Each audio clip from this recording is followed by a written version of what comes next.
ങ്ങളിൽ ഇവിടെയുള്ള സ്ഥലസഭയ്ക്ക് ഈ നിലയിൽ ആത്മീക ഭാരം നൽകിയതിനാൽ സ്തോത്രം. ദേശത്തോട് ദൈവത്തിന്റെ വചനം അറിയിക്കുവാൻ പ്രിയപ്പെട്ടവർക്ക് നൽകിയ എല്ലാ കാഴ്ചപ്പാടുകൾക്കായിട്ട് നന്ദിയോടെ ഞങ്ങൾ അങ്ങയെ സ്തുതിക്കുന്നു. കർത്താവെ, കഴിഞ്ഞ ദിവസങ്ങളിൽ കർത്താവിൽ ആഗ്രഹിക്കുകയും പ്രാർത്ഥിക്കുകയും ചെയ്ത പോലെ ഇന്നലെ മുതൽ ഈ സുവിശേഷ യോഗം അനുഗ്രഹീതമായ നിലയിൽ ഇവിടെ ആരംഭിക്കുവാൻ അങ്ങ് എല്ലാ കൃപകളും ചെയ്തല്ലോ. കഴിഞ്ഞ രാത്രിയിലും അങ്ങയുടെ ദാസനിലൂടെ അനുഗ്രഹീതമായ ആലോചന ഈ ദേശത്തോടും ദൈവജനത്തിനും നൽകിയതിനാൽ സ്തോത്രം.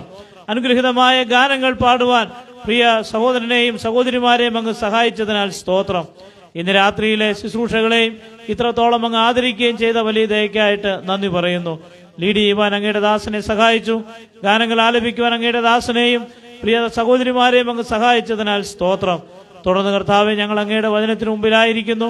അങ്ങയുടെ ദാസനെ ഞങ്ങളുടെ മധ്യത്തിലേക്ക് അയച്ചതിനാൽ സ്തോത്രം. അങ്ങയുടെ ആത്മാവിന്റെ നിറവിൽ അങ്ങ് കർത്താവെ ഞങ്ങളോട് സംസാരിക്കുവാൻ ആഗ്രഹിക്കുന്ന അങ്ങയുടെ വചനം ഇന്ന് അങ്ങയുടെ ദാസനിലൂടെ ഞങ്ങളെ കേൾപ്പിക്കണം എന്ന് ഞങ്ങൾ പ്രാർത്ഥിക്കുന്നു. പരിശുദ്ധാത്മാവിന്റെ നിറവിൽ ക്രൂശിന്റെ മറവിൽ നിന്നുകൊണ്ട് ആലോചന പറയുവാൻ എല്ലാ കൃപയും നൽകണം എന്ന് ഞങ്ങൾ പ്രാർത്ഥിക്കുന്നു. കർത്താവെ, ദൈവവചനം കേൾക്കാൻ പോകുന്ന എല്ലാവരെയും ദൈവകരങ്ങളിലേക്ക് ഞങ്ങൾ സമർപ്പിക്കുന്നു. ചില പാപികൾ രക്ഷിക്കപ്പെടുവാൻ, പിന്മാറ്റക്കാർ മടങ്ങി വരുവാൻ, ദൈവജനം ശക്തമായി ദൈവത്തിന് വേണ്ടി ഉപയോഗിക്കുവാൻ, കർത്താവിന്റെ വരവിൽ പ്രത്യാശയോടുകൂടെ നിലകൊള്ളുവാൻ ഇന്നത്തെ വചന ശുശ്രൂഷ മുഖാന്തരം അങ്ങ് സംഗതിയാക്കണം എന്ന് ഞങ്ങൾ പ്രാർത്ഥിക്കുന്നു. ഇവിടെയുള്ള എല്ലാ സംവിധാനങ്ങളെയും ദൈവകരങ്ങളിലേക്ക് ഞങ്ങൾ സമർപ്പിക്കുന്നു. ഇവിടെ കൂട്ടിച്ചേർക്കപ്പെട്ട എല്ലാ ദൈവജനത്തെ ഓർത്ത് പ്രാർത്ഥിക്കുന്നു. എല്ലാവരുടെയും ആവശ്യങ്ങളിൽ കൂടെ ഇരുന്ന് സഹായിക്കണം. ആരെങ്കിലും രോഗികളായി കഴിയുന്നുണ്ടെങ്കിൽ അവർക്ക് സൗഖ്യം നൽകണം. വിവിധ മാനസിക ശാരീരിക അസ്വസ്ഥതകളിലൂടെ കടന്നുപോകുന്ന പ്രിയപ്പെട്ടവരുണ്ട്. അവരെല്ലാം ദൈവകരങ്ങൾ ഞങ്ങൾ സമർപ്പിക്കുന്നു. ഞങ്ങൾ ഇവിടെ വന്നതിനേക്കാൾ ഉപരിയായി ആത്മീക സന്തോഷത്തോടെ സമൃദ്ധിയോടെ ഭവനങ്ങളിലേക്ക് ഞങ്ങളെ പറഞ്ഞയക്കണം എന്ന് ഞങ്ങൾ പ്രാർത്ഥിക്കുന്നു. എല്ലാ വിഷയങ്ങളും ദൈവകരങ്ങൾ ഞങ്ങൾ സമർപ്പിക്കുന്നു. എല്ലാം ഞങ്ങളുടെ രക്ഷിതാവും കർത്താവുമായ യേശു ക്രിസ്തുവിന്റെ വിലയേറിയ നാമത്തിൽ തന്നെ.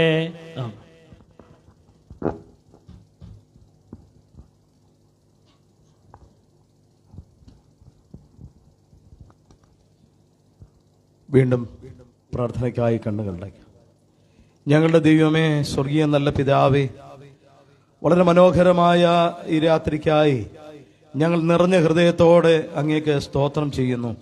ഇവിടെയുള്ള കർത്താവിന്റെ സഭ ദൈവജനം കൂടി ആലോചിച്ച് ആഗ്രഹിച്ച് ദീർഘനാളുകൾ മുൻപേ തുടങ്ങിവെച്ച പ്രാർത്ഥനയുടെ അനന്തരഫലമായി ഇങ്ങനെ അനുഗ്രഹീതമായ ഒരു സുവിശേഷ യോഗം ഇവിടെ സംഘടിപ്പിക്കുന്നതിന് അങ്ങേക്ക് ഹിതമായതുകൊണ്ട് സ്തോത്രം. ആ നിലയിൽ നിന്റെ മക്കളോട് കാണിച്ച എല്ലാ കരുണയ്ക്കുമായി ഞങ്ങൾ നിറഞ്ഞ ഹൃദയത്തോടെ അങ്ങേ സ്തുതിക്കുന്നു. കഴിഞ്ഞ രാത്രിയിലും അനുഗ്രഹീതമായ ദൈവത്തിന്റെ വചനം ഈ ദേശത്തോട് സംസാരിക്കുവാൻ അങ്ങയുടെ ഭൃത്യനെ അവിടുന്ന് ഉപയോഗിച്ചതുകൊണ്ട് സ്തോത്രം. ഇന്ന് രാത്രിയിലും കർത്താവെ, വളരെ അനുഗ്രഹീതമായ ഗാനങ്ങൾ ആലപിക്കുവാൻ നിന്റെ മക്കളെ അവിടുന്ന് ഉപയോഗിച്ചതുകൊണ്ട് ഞങ്ങൾ അങ്ങേ സ്തുതിക്കുന്നു. ഹൃദയങ്ങളെ സമാശ്വസിപ്പിക്കുകയും ധൈര്യപ്പെടുത്തുകയും പ്രത്യാശ നിർഭരമാക്കി തീർക്കുകയും ചെയ്യുന്ന നല്ല ഗാനങ്ങൾ ഞങ്ങൾക്ക് തന്നു. തുടർന്ന് കർത്താവിന്റെ വചനത്തിന് മുമ്പാകെ ഞങ്ങൾ ഇരിക്കുവാൻ പോവുകയാണ്. സ്വർഗത്തിലെ ദൈവം ഇന്ന് രാത്രി ഞങ്ങളുടെ പക്ഷമായി ഇടപെടണമെന്ന് പ്രാർത്ഥിക്കുന്നു. വാസ്തവമായി കർത്താവെ, ചില ഹൃദയങ്ങളെ അവിടെ സ്പർശിക്കുമാറാകണമേ. കർത്താവെ, അവിടെ തന്നെ വചനത്തിന്റെ ശക്തി എത്ര അത്ഭുതാവഹമാണ് എന്ന് ഇന്ന് രാത്രി ഒരു പ്രാവശ്യം കൂടെ തിരിച്ചറിയുവാൻ കർത്താവ് ഞങ്ങളെ ശക്തീകരിക്കണം. അവിടെ ദാസനെ കർത്താവ് ബലപ്പെടുത്തണം എന്നും ഞങ്ങൾ അങ്ങോട്ട് പ്രാർത്ഥിക്കുന്നു. അവിടുത്തെ വചനം അതിന്റെ പ്രവൃത്തി തികച്ച് മടങ്ങി വരികയുള്ളൂ എന്ന് ദൈവത്തിന്റെ വചനം പറയുന്നതും ഞങ്ങൾ ഓർക്കുന്നു. കർത്താവെ, ഇന്ന് രാത്രിയിൽ കർത്താവെ ആഗ്രഹിക്കുന്ന ആത്മാക്കളെ തൃപ്തിപ്പെടുത്തുന്ന ദൈവത്തിന്റെ പരിശുദ്ധാത്മാവ് ഇവിടെ കടന്നു വന്ന ജനത്തോടും അപ്പുറത്ത് കർത്താവെ ദൈവവചനം കേൾക്കുവാൻ കാതോർത്ത് വീടുകളുടെ അകത്തളങ്ങളിലും വീഥികളിലും ഒക്കെ ആയിരിക്കുന്നവർക്കും വേണ്ടുന്ന ആലോചന സ്വർഗത്തിലെ ദൈവം നൽകണമെന്ന് ഇങ്ങോട്ട് പ്രാർത്ഥിക്കുന്നു. ഇന്ന് രാത്രി സമാധാനത്തോടുകൂടെ മടങ്ങുവാൻ, കിടന്നുറങ്ങുവാൻ സ്വർഗം സഹായിക്കണം. കർത്താവെ, അവിടുത്തെ ആ വചനത്തിന്റെ ശക്തി ഇന്ന് രാത്രി ആ നിലയിലെല്ലാം അനുഭവിച്ചറിയുവാൻ ഈ വചനത്തിന്റെ കേൾവിയിൽ എത്തിപ്പെടുന്ന എല്ലാ ഹൃദയങ്ങളെ ഒരുക്കണമെന്ന് ഇങ്ങോട്ട് പ്രാർത്ഥിക്കുന്നു. വാസ്തവത്തിൽ കർത്താവെ, ചില ഹൃദയങ്ങൾ രൂപാന്തരപ്പെടുവാനിടയാകണം.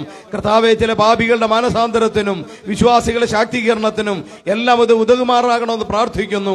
കർത്താവെ, കടന്നു വന്ന ആരും നഷ്ടമായി പോയി എന്ന് പറയുവാനിടയാകാതെ, കേൾവിക്കാരായ ആർക്കും അലോസരമായി തീരാതെ, വളരെ വാസ്തവമായി സ്നേഹത്തിന്റെ സന്ദേശം ഇന്ന് രാത്രി അതിശക്തമായി ഈ ദേശത്ത് മുഴങ്ങുവാൻ സ്വർഗത്തിലെ ദൈവം സഹായിക്കുമാറാകണമേ.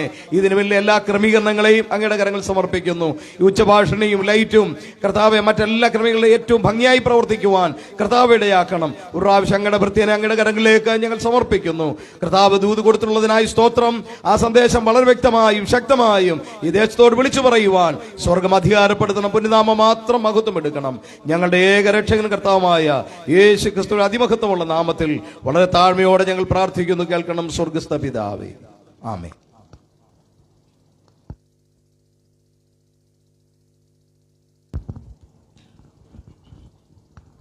കർത്താവ് നമ്മളെ സഹായിക്കട്ടെ.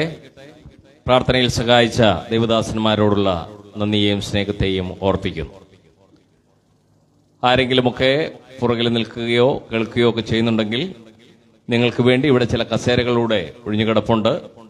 വന്നിരിക്കുന്നതിൽ ഞങ്ങൾക്ക് സന്തോഷമേ ഉള്ളൂ എന്നുള്ള കാര്യം ഓർപ്പിക്കുകയാണ്. കർത്താവ് നമ്മളെ സഹായിക്കുമാറാകട്ടെ. ഇന്നത്തെ ദൈവവിനെ ശുശ്രൂഷ ചെയ്യുന്നത് നാം ഏവരും അറിയുകയും പ്രാർത്ഥിക്കുകയും ചെയ്തതുപോലെ പ്രിയ ബി ബാവുച്ചായൻ അവറുകളാണ്. അദ്ദേഹത്തെ ഒരു ആമുഖത്തിലൂടെ പരിചയപ്പെടുത്തേണ്ട ആവശ്യം ഈ ദേശത്തില്ല. അതുകൊണ്ട് ഒന്നും തന്നെ ഞാൻ പറയുന്നില്ല. നമ്മുടെ ഇടയിലെ ഒരു സ്പിരിച്വൽ കൗൺസിലറും കർത്താവിന് വേണ്ടി അഹോരാത്രം അധ്വാനിക്കുകയും അനേക ദൈവസഭകൾ രൂപീകരിക്കപ്പെടുവാൻ അതിന്റെ പിന്നാമ്പുറത്ത് അധ്വാനിക്കുകയും ചെയ്യുന്ന ഒരു ദൈവദാസനാണ്. എല്ലാ ആദരവോടും കൂടെ പ്രേം ബി ബാവുച്ചാനെ തുറന്നുള്ള സമയം ദൈവവചന ശുശ്രൂഷയ്ക്കായിട്ട് ക്ഷണിക്കുന്നു. കർത്താവ് നമ്മളെ സഹായിക്കുമാറാകട്ടെ.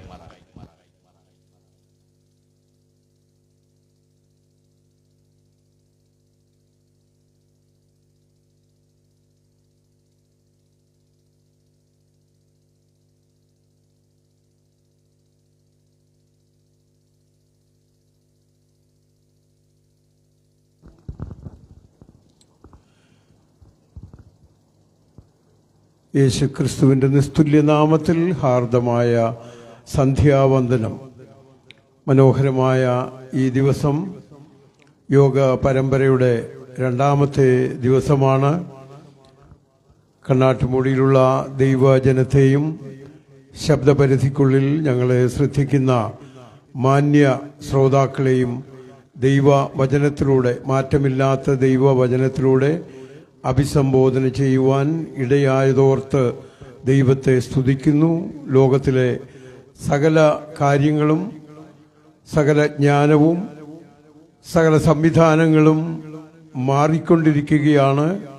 മനുഷ്യരുടെ പ്രവൃത്തി കൊണ്ട് തന്നെ ഒരുപക്ഷെ മാറ്റമില്ലാത്തതെന്ന് ചിന്തിക്കുന്ന അനേക കാര്യങ്ങൾ അടിസ്ഥാനം ഇളകി തകർന്ന് തരിപ്പണമായി പോകുമ്പോൾ നൂറ്റാണ്ടുകളായി എല്ലാ പ്രതിസന്ധികളെയും അതിജീവിച്ചുകൊണ്ട് നിലകൊള്ളുന്നത്, അചഞ്ചലമായി നിലകൊള്ളുന്നത് ദൈവത്തിൻ്റെ വചനവും ദൈവത്തിൻ്റെ സിംഹാസനവുമാണ്. ദൈവമേ, നിന്റെ സിംഹാസനം എന്നുമെന്നേക്കുമുള്ളതാണ്. അതുമാത്രമല്ല, ദൈവത്തിൻ്റെ വചനം സ്വർഗത്തിൽ എന്നേക്കും സ്ഥിരമായിരിക്കുന്നു. ഈ രണ്ട് കാര്യം മാത്രമേ ലോകത്തിൽ സ്ഥായിയായി സ്ഥിരമായി നിലനിൽക്കുന്നുള്ളൂ. നമുക്കതോർത്ത് ദൈവത്തെ സ്തുതിക്കാം. എന്നെയും നിങ്ങളെയും ഈ ലോകത്തിൽ സന്തുലിതമായി ജീവിക്കുവാൻ സഹായിക്കുന്നത് ദൈവത്തിൻ്റെ വചനമാണ്. ഒരുപക്ഷേ ഇതിൻ്റെ നീതിബോധത്തെക്കുറിച്ച് വ്യക്തമായി അറിയാത്തവർ പോലും അറിഞ്ഞോ അറിയാതെയോ ദൈവവചനത്തിൻ്റെ സാധ്യതകളെക്കുറിച്ചും അത് ജനസമൂഹത്തോട് സംസാരിക്കുന്ന, ജനസമൂഹത്തെ അറിയിക്കുന്ന നീതിബോധത്തോടും കൂടിയാണ് ഒരു സമൂഹത്തിൽ ജീവിക്കുന്നത്. അതുകൊണ്ടാണ് ഈ ലോകത്തിൽ ആളുകൾ നിലനിൽക്കുന്നതും സന്തുലിതമായി ബാലൻസ്ഡായി മുൻപോട്ട് പോകുകയും ചെയ്യുന്നത്. ലോകത്തിൽ ആർക്കും പിടിച്ചു മാറ്റുവാൻ കഴിയത്തില്ല, സാധിക്കില്ല എന്ന് പറയുന്ന എത്രയോ കാര്യങ്ങൾ തകർന്നടിയുമ്പോൾ, സംസ്കാരങ്ങൾ തകർന്നടിയുമ്പോൾ, കണ്ടുപിടുത്തങ്ങൾ തകർന്നടിയുമ്പോൾ അതിനെയൊക്കെ അതിജീവിച്ചുകൊണ്ട് എന്നെയും നിങ്ങളെയും നിലനിർത്തുന്ന, നമുക്ക് നിത്യമായ ഒരു ജീവൻ തരുന്ന ദൈവവചനം ഇന്നും കേൾക്കുവാൻ നമുക്ക് ഇടയാകുന്നു. വളരെ മനോഹരമായ ഗാനങ്ങൾ നാം കേട്ടുകൊണ്ടിരുന്നു. നമ്മുടെയൊക്കെ ഭൗമ ജീവിതത്തെ ആത്മീയതയിലേക്കും അഭൗമികതയിലേക്കും നയിക്കുന്ന മനോഹരമായ ഗാനങ്ങൾ. ഈ വേർപെട്ട ദൈവജനത്തിന് ഒരു കാലത്ത് പാതിരിപ്പാട്ടുകൾ മാത്രമായി, അല്ലെങ്കിൽ ഭജനകളോ പാതിരിപ്പാട്ടുകളോ മാത്രമായി ഗാനങ്ങൾ ശേഷിക്കുന്ന കാലത്തെ അതിജീവിച്ചുകൊണ്ട് അനുഗ്രഹീത ഭക്ത കവികൾ രചിച്ച മനോഹരമായ ഗാനങ്ങൾ അത് മനുഷ്യഹൃദയങ്ങൾക്ക് ആനന്ദം നൽകുന്നതും മനുഷ്യഹൃദയങ്ങളെ സ്വർഗത്തിലേക്ക് കൊണ്ടുപോകുന്ന അല്ലെങ്കിൽ മനുഷ്യ ജീവിതത്തിൻ്റെ തിക്തമായ അനുഭവങ്ങളിലൂടെ കടന്നു പോകുമ്പോൾ അവർക്ക് ജീവിത ആശ്വാസം പകരുവാൻ, സന്തോഷം പകരുവാൻ കഴിയുന്ന വരികൾ നാം കേട്ടുകൊണ്ടിരിക്കുകയായിരുന്നു. കർത്താവിന്റെ ദാസൻ സജു ജോൺ കാലേബ് അവർകൾ കേരളത്തിൽ അങ്ങോളം ഇങ്ങോളം പരസ്യ ശുശ്രൂഷയുടെ ഭാഗമായി ഗാനങ്ങൾ ആലപിക്കുകയും ദൈവവചനം ശുശ്രൂഷിക്കുകയും ചെയ്യുന്നവരാണ്. മാത്രമല്ല പ്രിയപ്പെട്ട സഹോദരിമാര് അദ്ദേഹം അവരെ ഓർത്ത് ദൈവത്തെ സ്തുതിക്കുന്നു. വളരെ ദൂരെ നിന്നും ഇവിടെ വന്ന് ഇവിടെയുള്ള ഈ കൺവെൻഷനിൽ ഗാനങ്ങൾ ആലപിക്കുവാൻ ദൈവം അവരെ ഉദ്ദീപിപ്പിച്ചതോർത്ത് ദൈവത്തെ സ്തുതിക്കുന്നു. സന്നിഹിതരായിരിക്കുന്ന എല്ലാവരെയും ഓർത്ത് ദൈവത്തെ സ്തുതിക്കുന്നു. നമുക്ക് ദൈവത്തിൻ്റെ വചനത്തിൻ്റെ സന്നിധിയിൽ ഇരിക്കുവാൻ നമുക്കറിയാം. പ്രത്യേകിച്ചും ഈ ആഴ്ചകളിൽ ഈ ലോകത്തിലെ വലിയ സമൂഹം, ക്രൈസ്തവ സമൂഹം തന്നെ കുറെ കൂടെ ഭക്തിയോടുകൂടെ ജീവിക്കുവാനോ ഭക്തിയുടെ ഒരു പരിവേഷം അവരുടെ ജീവിതത്തിൽ വരുത്തുന്ന ഒരാഴ്ചയാണ് നോയമ്പുകളൊക്കെ എടുത്ത്. മാത്രമല്ല ഈ ആഴ്ചയെ കഷ്ടാനുഭവ ആഴ്ച, പാഷൻ വീക്ക് എന്നാണ് അറിയപ്പെടുന്നത്. അതുകൊണ്ട് ആളുകളൊക്കെ അല്പമൊക്കെ ഒന്ന് ചിന്തിച്ച് ദൈവവചനം വായിക്കുവാനൊക്കെ കൂടുതൽ സമയമെടുത്ത് കഴിയുന്ന ഒരു ആഴ്ചവട്ടമായിട്ട് നമുക്കിതിനെ കാണുവാൻ കഴിയും. അതുകൊണ്ട് ശാന്തമായി ദൈവത്തിൻ്റെ വചനം നമ്മോട് എന്താണ് പറയുന്നതെന്ന് ശ്രദ്ധിക്കുന്നത് ഏറെ നന്നായിരിക്കും. നമുക്ക് പ്രവൃത്തികളുടെ പുസ്തകം, അപ്പോസ്തല പ്രവൃത്തികൾ 17-ാം അധ്യായം അതിൻ്റെ 30-ഉം 31-ഉം വാക്യങ്ങൾ നമുക്ക് വായിക്കാം. അപ്പോസ്തല പ്രവൃത്തികൾ 17-ാം അധ്യായം 30-ഉം 31-ഉം വാക്യങ്ങൾ. എന്നാൽ അറിയായ്മയുടെ കാലങ്ങളെ ദൈവം ലക്ഷ്യമാക്കാതെ ഇപ്പോൾ എല്ലായിടത്തും എല്ലാവരും മാനസാന്തരപ്പെടണമെന്ന് മനുഷ്യരോട് കൽപ്പിക്കുന്നു. താൻ നിയമിച്ച പുരുഷൻ മുഖാന്തരം ലോകത്തെ നീതിയിൽ ന്യായം വിധിപ്പാൻ അവനൊരു ദിവസത്തെ നിശ്ചയിച്ചു.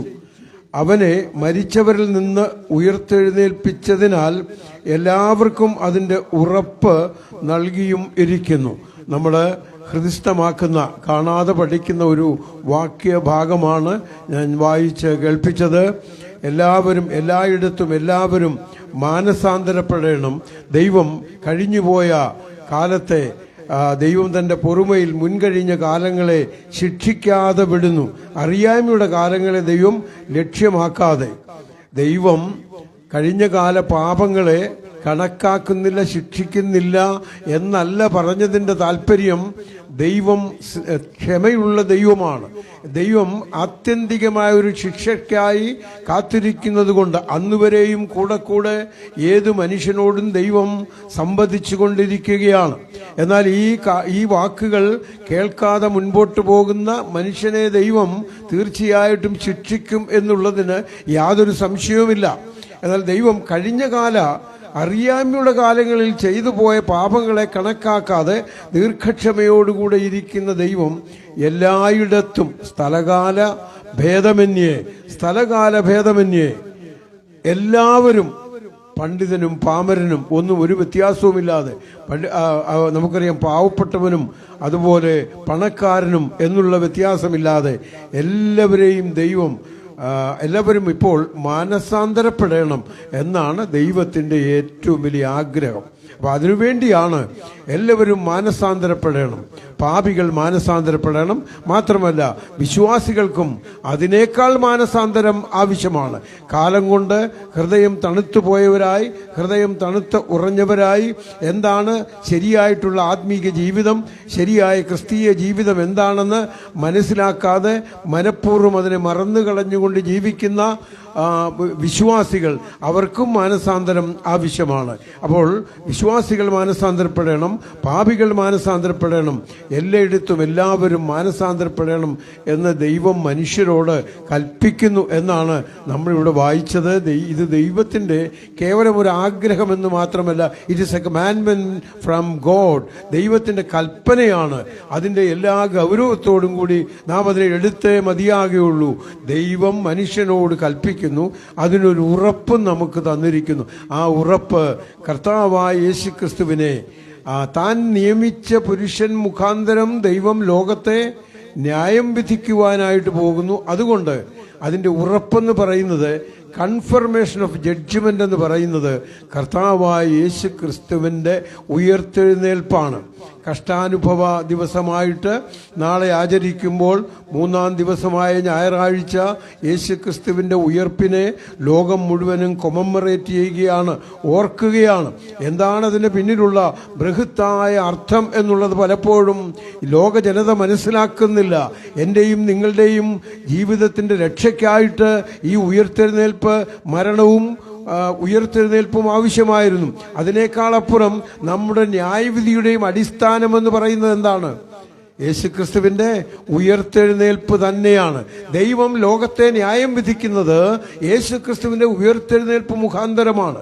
കാരണം ഉയർത്തെഴുന്നേറ്റ ക്രിസ്തുവിന്റെ കയ്യിലേക്കാണ് ന്യായവിധി ഏൽപ്പിച്ചിരിക്കുന്നത്. പിതാവ് ആരെയും ന്യായം വിധിക്കാതെ ന്യായവിധി മുഴുവനും ആരെ ഏൽപ്പിച്ചിരിക്കുന്നു? പുത്രനെ ഏൽപ്പിച്ചിരിക്കുകയാണ്. അതുകൊണ്ട് വളരെ ഭയത്തോടുകൂടെ വേണം നാം ഈ വാക്കുകൾ ശ്രദ്ധിക്കേണ്ടത്. ന്യായവിധി മുഴുവനും പുത്രനെ ഏൽപ്പിച്ചിരിക്കുന്നു. പുത്രന് ലോകത്തെ ന്യായം വിധിക്കുവാനുള്ള ആ കപ്പാസിറ്റി എന്ന് പറയുന്നത്, അതിൻ്റെ യോഗ്യത എന്ന് പറയുന്നത്, കാൽവറിയിലെ ക്രൂശിൽ മാനവരാശിയുടെ പാപത്തിന്റെ പരിഹാരത്തിനു വേണ്ടി കർത്താവായ യേശുക്രിസ്തു മരിക്കുകയും അടക്കപ്പെടുകയും 3-ാം നാൾ ഉയർത്തെഴുന്നേൽക്കുകയും ചെയ്തു. അതാണ് ആ യോഗ്യതയുടെ അടിസ്ഥാനം. സർവ മാനവരാശിയും രക്ഷിക്കപ്പെടുവാൻ, ശിക്ഷാവിധിയിൽ നിന്ന് വീണ്ടെടുക്കപ്പെടുവാൻ, ന്യായവിധിയിൽ നിന്ന് വീണ്ടെടുക്കപ്പെടുവാൻ ഒരു വലിയ അവസരം, സംവിധാനം ദൈവം ഒരുക്കി. നിത്യത മുതൽ നിത്യത വരെയുള്ള ദൈവത്തിന്റെ ബൃഹത്തായ പദ്ധതിയുടെ അടിസ്ഥാനത്തിൽ കാലസമ്പൂർണതയിൽ തന്റെ പുത്രനായ യേശുക്രിസ്തുവിനെ സ്ത്രീയുടെ സന്തതിയായി ജനിച്ച് ലോകത്തിലേക്ക് അയച്ചത് മനുഷ്യന്റെ രക്ഷയ്ക്ക് വേണ്ടിയായിരുന്നു. കാലത്തെ രണ്ടായി തിരിച്ചുകൊണ്ട് ലോകത്തിന്റെ നടുവിലേക്ക് യേശുക്രിസ്തു വന്നത് മനുഷ്യന്റെ രക്ഷയ്ക്ക് വേണ്ടിയായിരുന്നു. ആ രക്ഷ യേശുക്രിസ്തു നിർവഹിച്ചു കഴിഞ്ഞപ്പോൾ ആ രക്ഷയുടെ അടിസ്ഥാനം വിശ്വാസത്താൽ ഏറ്റെടുക്കുന്ന ഏത് മനുഷ്യനെയും, എത്ര കഠിനനായ പാപിയെയും രക്ഷിക്കുവാൻ തന്റെ മരണം, തന്റെ ആ ബലിമരണം മുഖാന്തരം പര്യാപ്തമായിരുന്നു. അത് വിശ്വസിച്ച് ഏറ്റെടുക്കാത്ത മനുഷ്യനെ ദൈവം ശിക്ഷിക്കുന്നത് ഉയർത്തെഴുന്നേറ്റ കർത്താവായ യേശുക്രിസ്തുവിന് ആ ശിക്ഷാവിധി മുഴുവനും പരമേൽപ്പിച്ചിരിക്കുകയാണ്. അതുകൊണ്ടാണ് താൻ മുഖാന്തരം ദൈവം ലോകത്തെ ന്യായം വിധിക്കുന്നു. അവനെ മരിച്ചവരിൽ നിന്ന് ഉയർത്തെഴുന്നേൽപ്പിച്ചതിനാൽ എല്ലാവർക്കും അതിന്റെ ഉറപ്പ് നൽകിയും ഇരിക്കുന്നു. ദൈവം ശക്തമായ ഒരു കൺഫർമേഷൻ നൽകിയിരിക്കുകയാണ്. കാരണം കർത്താവായ യേശുക്രിസ്തു ഉയർത്തെഴുന്നേറ്റിരിക്കുന്നു. അതാണ് അതിന്റെ അർത്ഥം. കേവലം ഉയർപ്പിന്റെ അടിസ്ഥാനത്തിൽ എന്തൊക്കെയോ കാട്ടിക്കൂട്ടുന്നതല്ല. ദൈവത്തിന്റെ വചനം വിവക്ഷിക്കുന്നതിനപ്പുറമായിട്ട് തെറ്റായ കാര്യങ്ങൾ ചെയ്യുന്നതല്ല ഉയർത്തെഴുന്നേൽപ്പും അതിന്റെ ഓർമ്മയും എന്ന് പറയുന്നത്. ആ വലിയ ഓർമ്മ എൻ്റെ പാപത്തിന്റെ പരിഹാരത്തിനു വേണ്ടി, എൻ്റെ നീതീകരണത്തിനു വേണ്ടി ഉയർത്തെഴുന്നേറ്റ യേശുക്രിസ്തു മാത്രമല്ല, ഞാനത് അംഗീകരിച്ചില്ലെങ്കിൽ ഒരു ദിവസം എന്നെ ന്യായം വിധിക്കുന്നത് കർത്താവിൻ്റെ ഉയർത്തെഴുന്നേൽപ്പിന്റെ അടിസ്ഥാനത്തിലാണെന്നുള്ള ആ വലിയ ഉദാത്തമായ ചിന്ത നമ്മുടെ ഓരോരുത്തരുടെയും ശബ്ദപരിധിക്കുള്ളിൽ ഞങ്ങളെ ശ്രദ്ധിക്കുന്ന മാന്യ ശ്രോതാക്കൾ, ഞങ്ങളെ കേൾക്കുന്ന ഏതു പ്രിയപ്പെട്ടവരും ഒരു കാര്യം മനസ്സിലാക്കണം. ഞാൻ ശിക്ഷിക്കപ്പെടുന്നു എങ്കിൽ അതിൻ്റെ കാരണം ഞാനിത് വിശ്വസിക്കാതിരുന്നു എന്നുള്ളതാണെന്ന് നാം മനസ്സിലാക്കിയേ മതിയാകുകയുള്ളൂ. കർത്താവിന്റെ ദാസൻ പ്രിയ ബോസ് അവർകൾ കേവലം ഒരു ഗായകൻ മാത്രമല്ല, അദ്ദേഹം ഈ കേരളത്തിന്റെ നാനാഭാഗങ്ങളിൽ പോയി കർത്താവിൻ്റെ മാറ്റമില്ലാത്ത സന്ദേശം അറിയിക്കുന്ന വ്യക്തിത്വമാണ്. അദ്ദേഹത്തോട് ചേർന്ന് ഞാനും പല സ്ഥലങ്ങളിൽ ഈ ദൈവത്തിൻ്റെ മാറ്റമില്ലാത്ത സുവിശേഷ സന്ദേശം അറിയിക്കുവാനായിട്ട് അദ്ദേഹത്തോട് ചേർന്ന് പോയിട്ടുണ്ട്. അതുകൊണ്ടാണ് അദ്ദേഹവും അതുപോലെ ഈ കണ്ണാട്ടുമൂടി ബ്രദറൻ സഭയും ഇങ്ങനെയൊരു സന്ദർഭം ഒരുക്കിയപ്പോൾ ഏറെ സന്തോഷത്തോടുകൂടി ഇവിടെ വരുവാൻ കാരണമായത്. കാര്യം ഇവിടെയുള്ള ലോകത്തോട് ഈ കാര്യം ഒരിക്കൽ കൂടെ വിളിച്ചു പറയുവാനുള്ള ഒരു അവസരം ദൈവം നമുക്ക് നൽകിയിരിക്കുകയാണ്. പ്രിയപ്പെട്ടവരെ, ഇങ്ങനെ ഈ വായിച്ച വാക്യഭാഗത്ത് ഒന്നാമത് ഇതൊരു മുന്നറിയിപ്പാണെന്നാണ് പറയുന്നത്. ഒന്നാമത് ഇവിടെ വായിച്ച ഭാഗം എല്ലാവരും മാനസാന്തരപ്പെടണമെന്ന് ദൈവം മനുഷ്യരോട് കൽപ്പിക്കുന്നു. മാത്രമല്ല, അങ്ങനെ മാനസാന്തരപ്പെട്ടിട്ടില്ല എന്നുണ്ടെങ്കിൽ ഉണ്ടാകാവുന്ന ഭവിഷ്യത്തുകൾ നിങ്ങൾ ന്യായവിധിക്കായിട്ട് മാറ്റപ്പെടുമെന്നുള്ള ദൈവത്തിന്റെ മാറ്റമില്ലാത്ത സന്ദേശം ഒരു മുന്നറിയിപ്പായിട്ട് നമ്മുടെ മുൻപിൽ നിൽക്കുന്നു. രണ്ടാമത്, ഇതൊരു കൽപ്പനയാണ്. ഞാനും നിങ്ങളും അനുസരിക്കേണ്ട കൽപ്പന വലിയവനായ നമ്മുടെ സൃഷ്ടിതാവും രക്ഷകനുമായ നമ്മുടെ സംരക്ഷകനായ ദൈവം തന്റെ വചനത്തിലൂടെ നമ്മോട് കൽപ്പിച്ചിരിക്കുന്ന കൽപ്പനയാണ്. എല്ലാവരും മാനസാന്തരപ്പെടണം. സകല പാപികളും കർത്താവിനെ ഇതുവരെ രക്ഷിതാവായി അംഗീകരിച്ച് പാപത്തിന് പരിഹാരം വരുത്തിയിട്ടില്ലാത്ത സകല മനുഷ്യരും ഈ വാക്കുകൾ കേൾക്കുമ്പോൾ മാനസാന്തരപ്പെടണം. അതിനെ റിബല്യസായിട്ട് എതിർത്തുകൊണ്ട് ഞങ്ങൾക്കിതിന്റെ ആവശ്യമില്ല, വ്യത്യസ്തമായ ചിന്താഗതികളോടുകൂടി വ്യത്യസ്തമായ വിശ്വാസം ഈ ഭൂമിയിൽ വന്നതിന്റെ പൂർത്തീകരണമായിട്ട് നമ്മോട് പറഞ്ഞ, മാത്രമല്ല തന്റെ ശിഷ്യന്മാരെ ഏൽപ്പിച്ച് അവർ മുഖാന്തരവും നമുക്ക് ഏൽപ്പിച്ചു തന്ന ഇത്ര വലിയ രക്ഷയെ ഗണ്യമാക്കാതെ പോയാൽ എങ്ങനെ തെറ്റിയൊഴിയും? ഒരു വലിയ മുന്നറിയിപ്പാണ്. അപ്പോൾ ചരിത്രത്തിലൂടെ ദൈവം മുന്നറിയിപ്പ് നൽകിയിട്ടുണ്ട്. നമുക്കറിയാം, ഇന്നേക്ക് ഏതാണ്ട് 114 വർഷങ്ങൾക്ക് മുൻപ് ആദ്യമായിട്ട് ഇംഗ്ലണ്ടിൽ നിന്ന് അമേരിക്കയിലേക്ക് യാത്ര പുറപ്പെട്ട മനോഹരമായ ഒരു ഉല്ലാസ കപ്പലായിരുന്നു ടൈറ്റാനിക് എന്ന് പറയുന്നത്. ആ ടൈറ്റാനിക് എന്ന് പറയുന്ന പേര് അന്നു മുതലുള്ള കാലഘട്ടത്തിൽ ജീവിച്ചിരിക്കുന്ന ഒരു വ്യക്തിയും മറക്കത്തില്ല. കാര്യം മനോഹരമായ ഒരു വലിയ പാഠം അതിൻ്റെ മുമ്പിലുണ്ട്. മാത്രമല്ല ആ സംഭവം ആരും മറക്കത്തില്ല. അതുമാത്രമല്ല, അതിനെക്കുറിച്ച് എത്രയോ കഥകളും കവിതകളും അതുപോലെ സിനിമകളും അതിനോടനുബന്ധിച്ചുള്ള ഉപകഥകളുമൊക്കെ ഈ ലോകത്തിൽ സംജാതമായിട്ടുണ്ട്. അതുകൊണ്ട് ടൈറ്റാനിക്കിനെ കുറിച്ച് ആരും മറക്കത്തില്ല.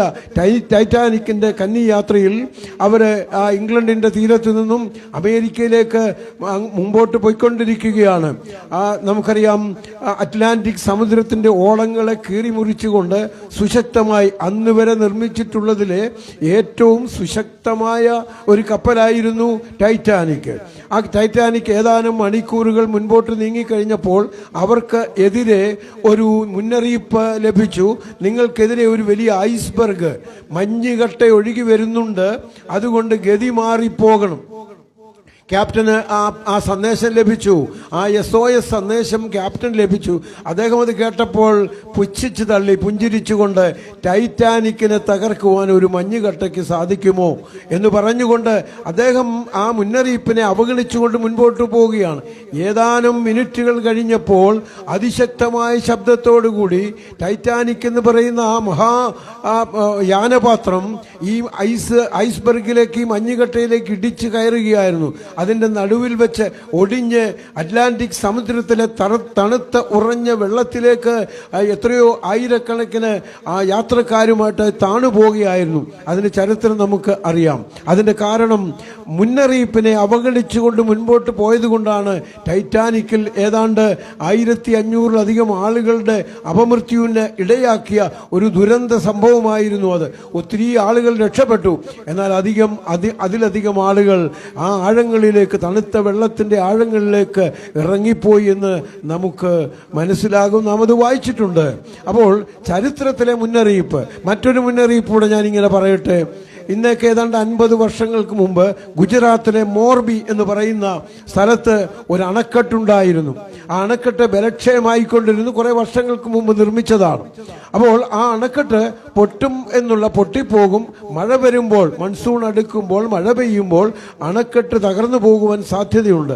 സർക്കാർ എല്ലാ വർഷവും വിളിച്ചു പറഞ്ഞുകൊണ്ട് പോകും. അതിന്റെ അടിവാരത്തിലൊക്കെ ആളുകൾ താമസിക്കുന്നുണ്ട്. നമ്മുടെയൊക്കെ ഡാമുകളുടെ അടിവാരത്തിൽ ചെന്നാൽ അതിന്റെ വൃഷ്ടിപ്രദേശങ്ങളിൽ ആളുകൾ താമസിക്കുന്നുണ്ട്. അതൊരു സാധാരണ കാര്യമാണ്.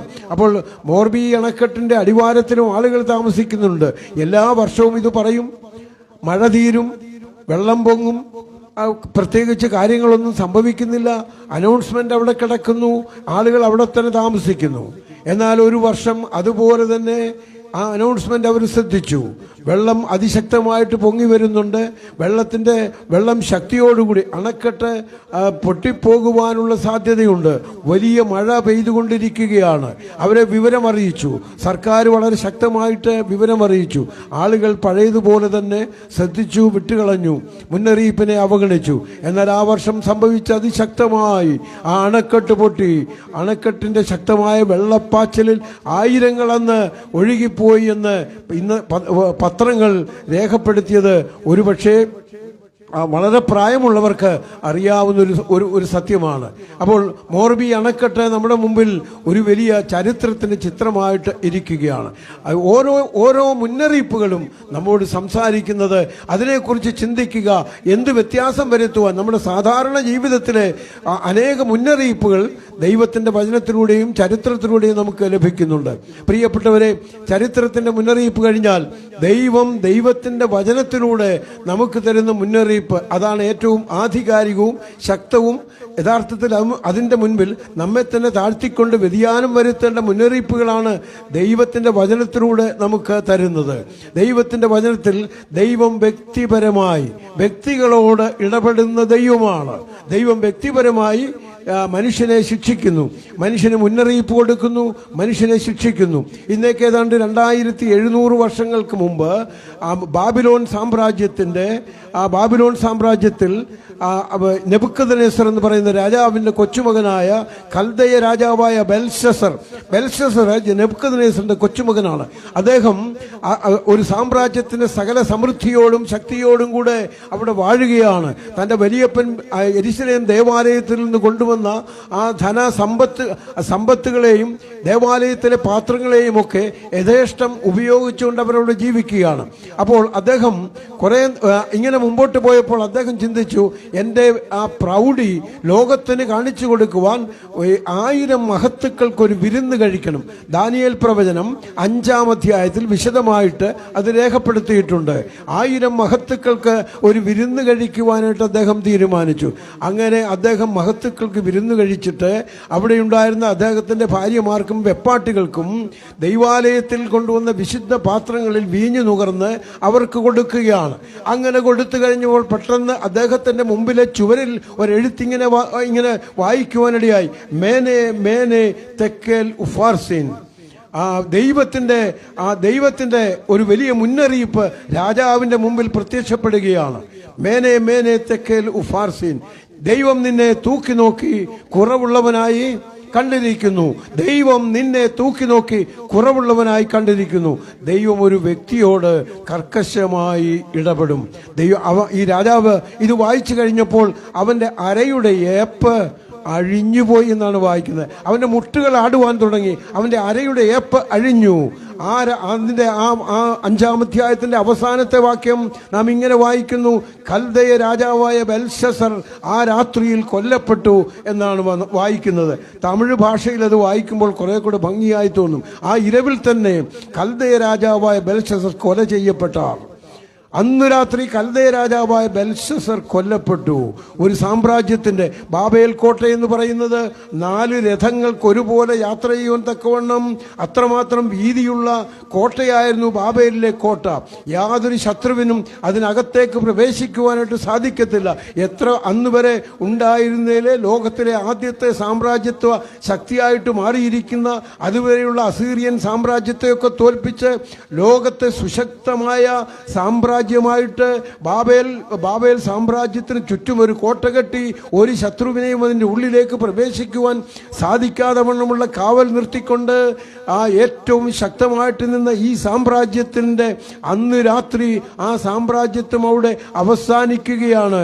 കാരണം വലിയവനായ ദൈവത്തിൻ്റെ വിശുദ്ധ മന്ദിരത്തിലെ വിശുദ്ധ പാത്രം തെറ്റായി ഉപയോഗിച്ചുകൊണ്ട് അവൻ്റെ മഹത്തുക്കൾക്ക് വീഞ്ഞൊഴിച്ചു കൊടുക്കുവാനായിട്ട് ദൈവത്തിൻ്റെ വിശുദ്ധിയെ ചോദ്യം ചെയ്തപ്പോൾ പാപത്തിന്റെ നിലവിളി സ്വർഗത്തോളം ഉയർന്നു. ദൈവം ശിക്ഷിക്കുവാൻ തീരുമാനിച്ചു. അന്ന് രാത്രി പേർഷ്യൻ സാമ്രാജ്യം, ബാബേൽ സാമ്രാജ്യം അറിയാതെ തന്നെ പേർഷ്യൻ ചക്രവർത്തിയെ ദൈവം ഒരുക്കുന്നുണ്ടായിരുന്നു. പേർഷ്യൻ സാമ്രാജ്യത്തിലെ പടയാളികൾ അന്ന് രാത്രി ബാബേൽ കോട്ടയ്ക്ക് പുറത്തു വന്നിട്ട് അവിടെ കോട്ടയ്ക്കുള്ളിലേക്ക് പ്രവേശിക്കാതിരിക്കാൻ വലിയ തോടുകൾ വെട്ടിയിട്ട് അവിടെ വെള്ളം നിറച്ചിട്ടിരിക്കുകയാണ്. അതുകൊണ്ട് ഒരു ശത്രുവിനും അത് ക്രോസ് ചെയ്ത് അകത്ത് വരുവാൻ സാധിക്കുകയില്ല. എന്നാൽ പേർഷ്യൻ സൈന്യം അവിടേക്ക് വന്നിട്ട് ഈ തോടുകൾ യൂഫ്രട്ടീസ് നദിയിലേക്ക് ഇറക്കി വിട്ടു. അവിടേക്ക് ചാനലുണ്ടാക്കി ഇതിലെ വെള്ളം യൂഫ്രട്ടീസ് നദിയിലേക്ക് ഇറക്കി വിട്ടിട്ട് ഉണങ്ങിയ നിലത്തുകൂടി കോട്ടയ്ക്കുള്ളിലേക്ക് പ്രവേശിച്ചു. കോട്ടയ്ക്കുള്ളിൽ പ്രവേശിക്കുമ്പോൾ കാവൽ നിൽക്കുന്ന കാവൽക്കാർ മുതൽ കൊട്ടാരത്തിലുള്ള സകല ആളുകളും കുടിച്ചു മതോന്മത്തരായി ഒരു കാര്യവും അറിയാതെ അവരിയ്ക്കുകയാണ്. അന്ന് രാത്രി സൈന്യമുള്ളിലേക്ക് പ്രവേശിച്ച് കൽദയ രാജാവായ ബെൽശസ്സറിനെ കൊന്നു എന്ന് നമ്മൾ ദൈവത്തിന്റെ വചനത്തിൽ നിന്ന് വായിക്കുന്നു. ആ രാത്രിയിൽ തന്നെ കൽദയ രാജാവായ ബെൽശസ്സർ കൊല്ലപ്പെട്ടു. ദൈവം വ്യക്തിയുടെ ജീവിതത്തിലെ കാര്യങ്ങൾ ദൈവത്തിന്റെ വിശുദ്ധിക്ക് അതീതമായി വരുമ്പോൾ അതിനെ ദൈവം കർശനമായി ഇടപെടുന്നു. നമുക്കറിയാം, പുതിയ നിയമത്തിൽ ഹേരോദ രാജാവ് അപ്പോസ്തല പ്രവൃത്തി 12-ാം അധ്യായത്തിൽ അദ്ദേഹം ഒരു ദൂതനെ പോലെ ഒരുങ്ങി തന്റെ രാജവസ്ത്രമൊക്കെ ധരിച്ച്, തിളക്കമുള്ള വസ്ത്രമൊക്കെ ധരിച്ച് യഹൂദന്മാരുടെ മുമ്പിൽ അദ്ദേഹം നിൽക്കുകയാണ്. യഹൂദന്മാർക്ക് അന്നത്തെ രാഷ്ട്രീയ സാഹചര്യം അനുസരിച്ച് ഇദ്ദേഹത്തിന്റെ പ്രീതി നേടേണ്ടതായിട്ടുണ്ട്. അദ്ദേഹം അവിടെ നിന്ന് അവരോട് പ്രസംഗിക്കുകയാണ്. 12-ാം അധ്യായത്തിൽ അദ്ദേഹം പ്രസംഗിച്ചപ്പോൾ ഈ ആളുകളൊക്കെ പറഞ്ഞു, അങ്ങയുടെ ശബ്ദം ഒരു ദൈവദൂതന്റെ ശബ്ദം പോലെ ഇരിക്കുന്നു എന്ന് പറഞ്ഞു. അപ്പൊ ഈ മനുഷ്യൻ, ഈ ഹേരോദാവ് എന്ത് ചെയ്തു? അദ്ദേഹം അങ്ങ് ഞെളിഞ്ഞു, അഹങ്കരിച്ചു. ഞാൻ ദൈവദൂതനല്ല, ദൈവം തന്നെയാണെന്ന് അങ്ങ് വിചാരിച്ചു. കാരണം റോമൻ ചക്രവർത്തിമാര് അവര് തന്നെയാണ് ദൈവമെന്ന് അവർ ചിന്തിച്ചിരുന്നു. രാജാവ് ദൈവമാണെന്ന് പഠിപ്പിച്ചുകൊണ്ടിരുന്ന കാലത്താണ് ഈ ഹേരോദാവും ജീവിച്ചത്. ഹേരോദാവ് പറഞ്ഞു, ആ ജനങ്ങൾ അദ്ദേഹത്തെ പുകഴ്ത്തിയപ്പോൾ ഒരു ക്രെഡിറ്റായിട്ട് അദ്ദേഹം കരുതി. അവിടെ വായിക്കുന്നത്, ഹേരോദാവിനെ ദൈവം അടിച്ചു, അവൻ കൃമിക്കിരയായി പ്രാണനെ വിട്ടു എന്നാണ് പറയുന്നത്. കൃമിക്കിരയായി പ്രാണനെ വിട്ടു. സാധാരണ പ്രാണനെ വിട്ടും മരിച്ചു കഴിഞ്ഞാണ് കൃമിക്ക് ഇരയാകുന്നത്. പക്ഷെ ഇയാൾക്കെന്ത് സംഭവിച്ചു? ഇയാൾക്ക് ജീവിച്ചിരിക്കുമ്പോൾ തന്നെ കൃമിക്കിരയായി പ്രാണനെ വിട്ടു. ദൈവം വ്യക്തികളോട് ഇടപെടുന്നു. ഞാനും നിങ്ങളും ഭയത്തോടുകൂടി ദൈവമക്കളായ നാമും ദൈവത്തിന്റെ വചനം കേൾക്കുമ്പോൾ, വചനം വായിക്കുമ്പോൾ ചരിത്രത്തിലെ സംഭവങ്ങൾ നമുക്കൊരു വലിയ മുന്നറിയിപ്പാണ്. ഞാൻ എങ്ങനെ ജീവിക്കണം, എൻ്റെ ജീവിതത്തെ നിയന്ത്രിക്കണം, എൻ്റെ ജീവിതം ഏത് ദിശയിലേക്കാണ് പോകുന്നത്, ഇതിനെന്തെങ്കിലും വ്യത്യാസം വരുത്തണോ, എൻ്റെ സഭാജീവിതം എന്തെങ്കിലും വ്യത്യാസം അതിന് വരുത്തണോ? ആവർത്തിച്ച് കേൾക്കുന്ന എത്രയോ ഉപദേശങ്ങൾ കേട്ടിട്ടും ദൈവത്തിന്റെ വചനം ദൈവസഭയോട് ഏറ്റവും വിശുദ്ധമായിട്ട് ഇടപെടണമെന്നുള്ള ആ ദൈവത്തിന്റെ വാക്കുകൾ കേട്ടിട്ട് അതിനെ അനുസരിക്കാതിരുന്നാൽ വീണ്ടും സഭകൾ പിളരുന്നു, വീണ്ടും പ്രശ്നങ്ങൾ ഉണ്ടാകുന്നു. എങ്കിൽ ദൈവം കർക്കശമായി ഇടപെടുന്ന ഒരു കാലം വരുന്നു. ഒരുപക്ഷെ ഞാനും നിങ്ങളും ഇതേ സ്വാതന്ത്ര്യത്തിലിരുന്ന് ആരാധിക്കുവാൻ കഴിയാതെ വണ്ണം ദൈവം നമ്മളോട് ഇടപെടണം എന്നുണ്ടെങ്കിൽ നാം തീർച്ചയായിട്ടും ഭയത്തോടുകൂടെ മാത്രമേ ദൈവത്തിന്റെ വചനം കേൾക്കുവാനായിട്ട് സാധിക്കുകയുള്ളൂ. ദൈവം ന്യായവിധി നടത്തുന്നു എങ്കിൽ, ദൈവം ന്യായവിധിക്കായി ഒരു ദിവസം നിശ്ചയിച്ചിരുന്നുവെങ്കിൽ, ഒരിക്കൽ മരിക്കുകയും പിന്നെ ന്യായവിധിയും ദൈവം മനുഷ്യർക്കായി നിയമിച്ചിരിക്കുന്നുവെങ്കിൽ ആ വാക്കുകളെ ഏറ്റവും കർക്കശമായി, ഏറ്റവും ശ്രദ്ധയോടുകൂടെ നാം ഏറ്റെടുത്തേ മതിയാകുകയുള്ളൂ.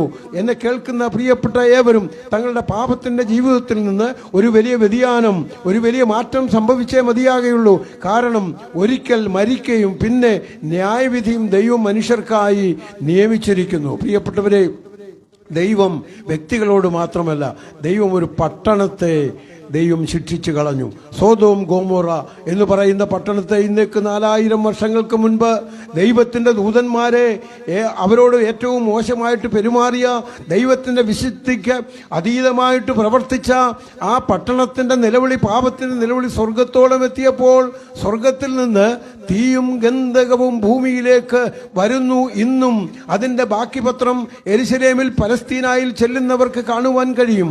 ചാവുകടൽ എന്ന് പറയുന്നത് ലോകത്തിലെ ഏറ്റവും താണ പ്രദേശമാണ്. 1380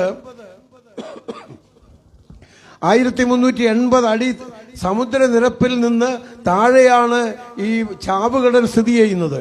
ആ ചാവുകടലിൽ ഒരു ജീവിയും അവിടെ ആ ചാവുകടലിൽ ജീവിക്കത്തില്ല. ആർക്കും ജീവിക്കുവാൻ സാധ്യമല്ല.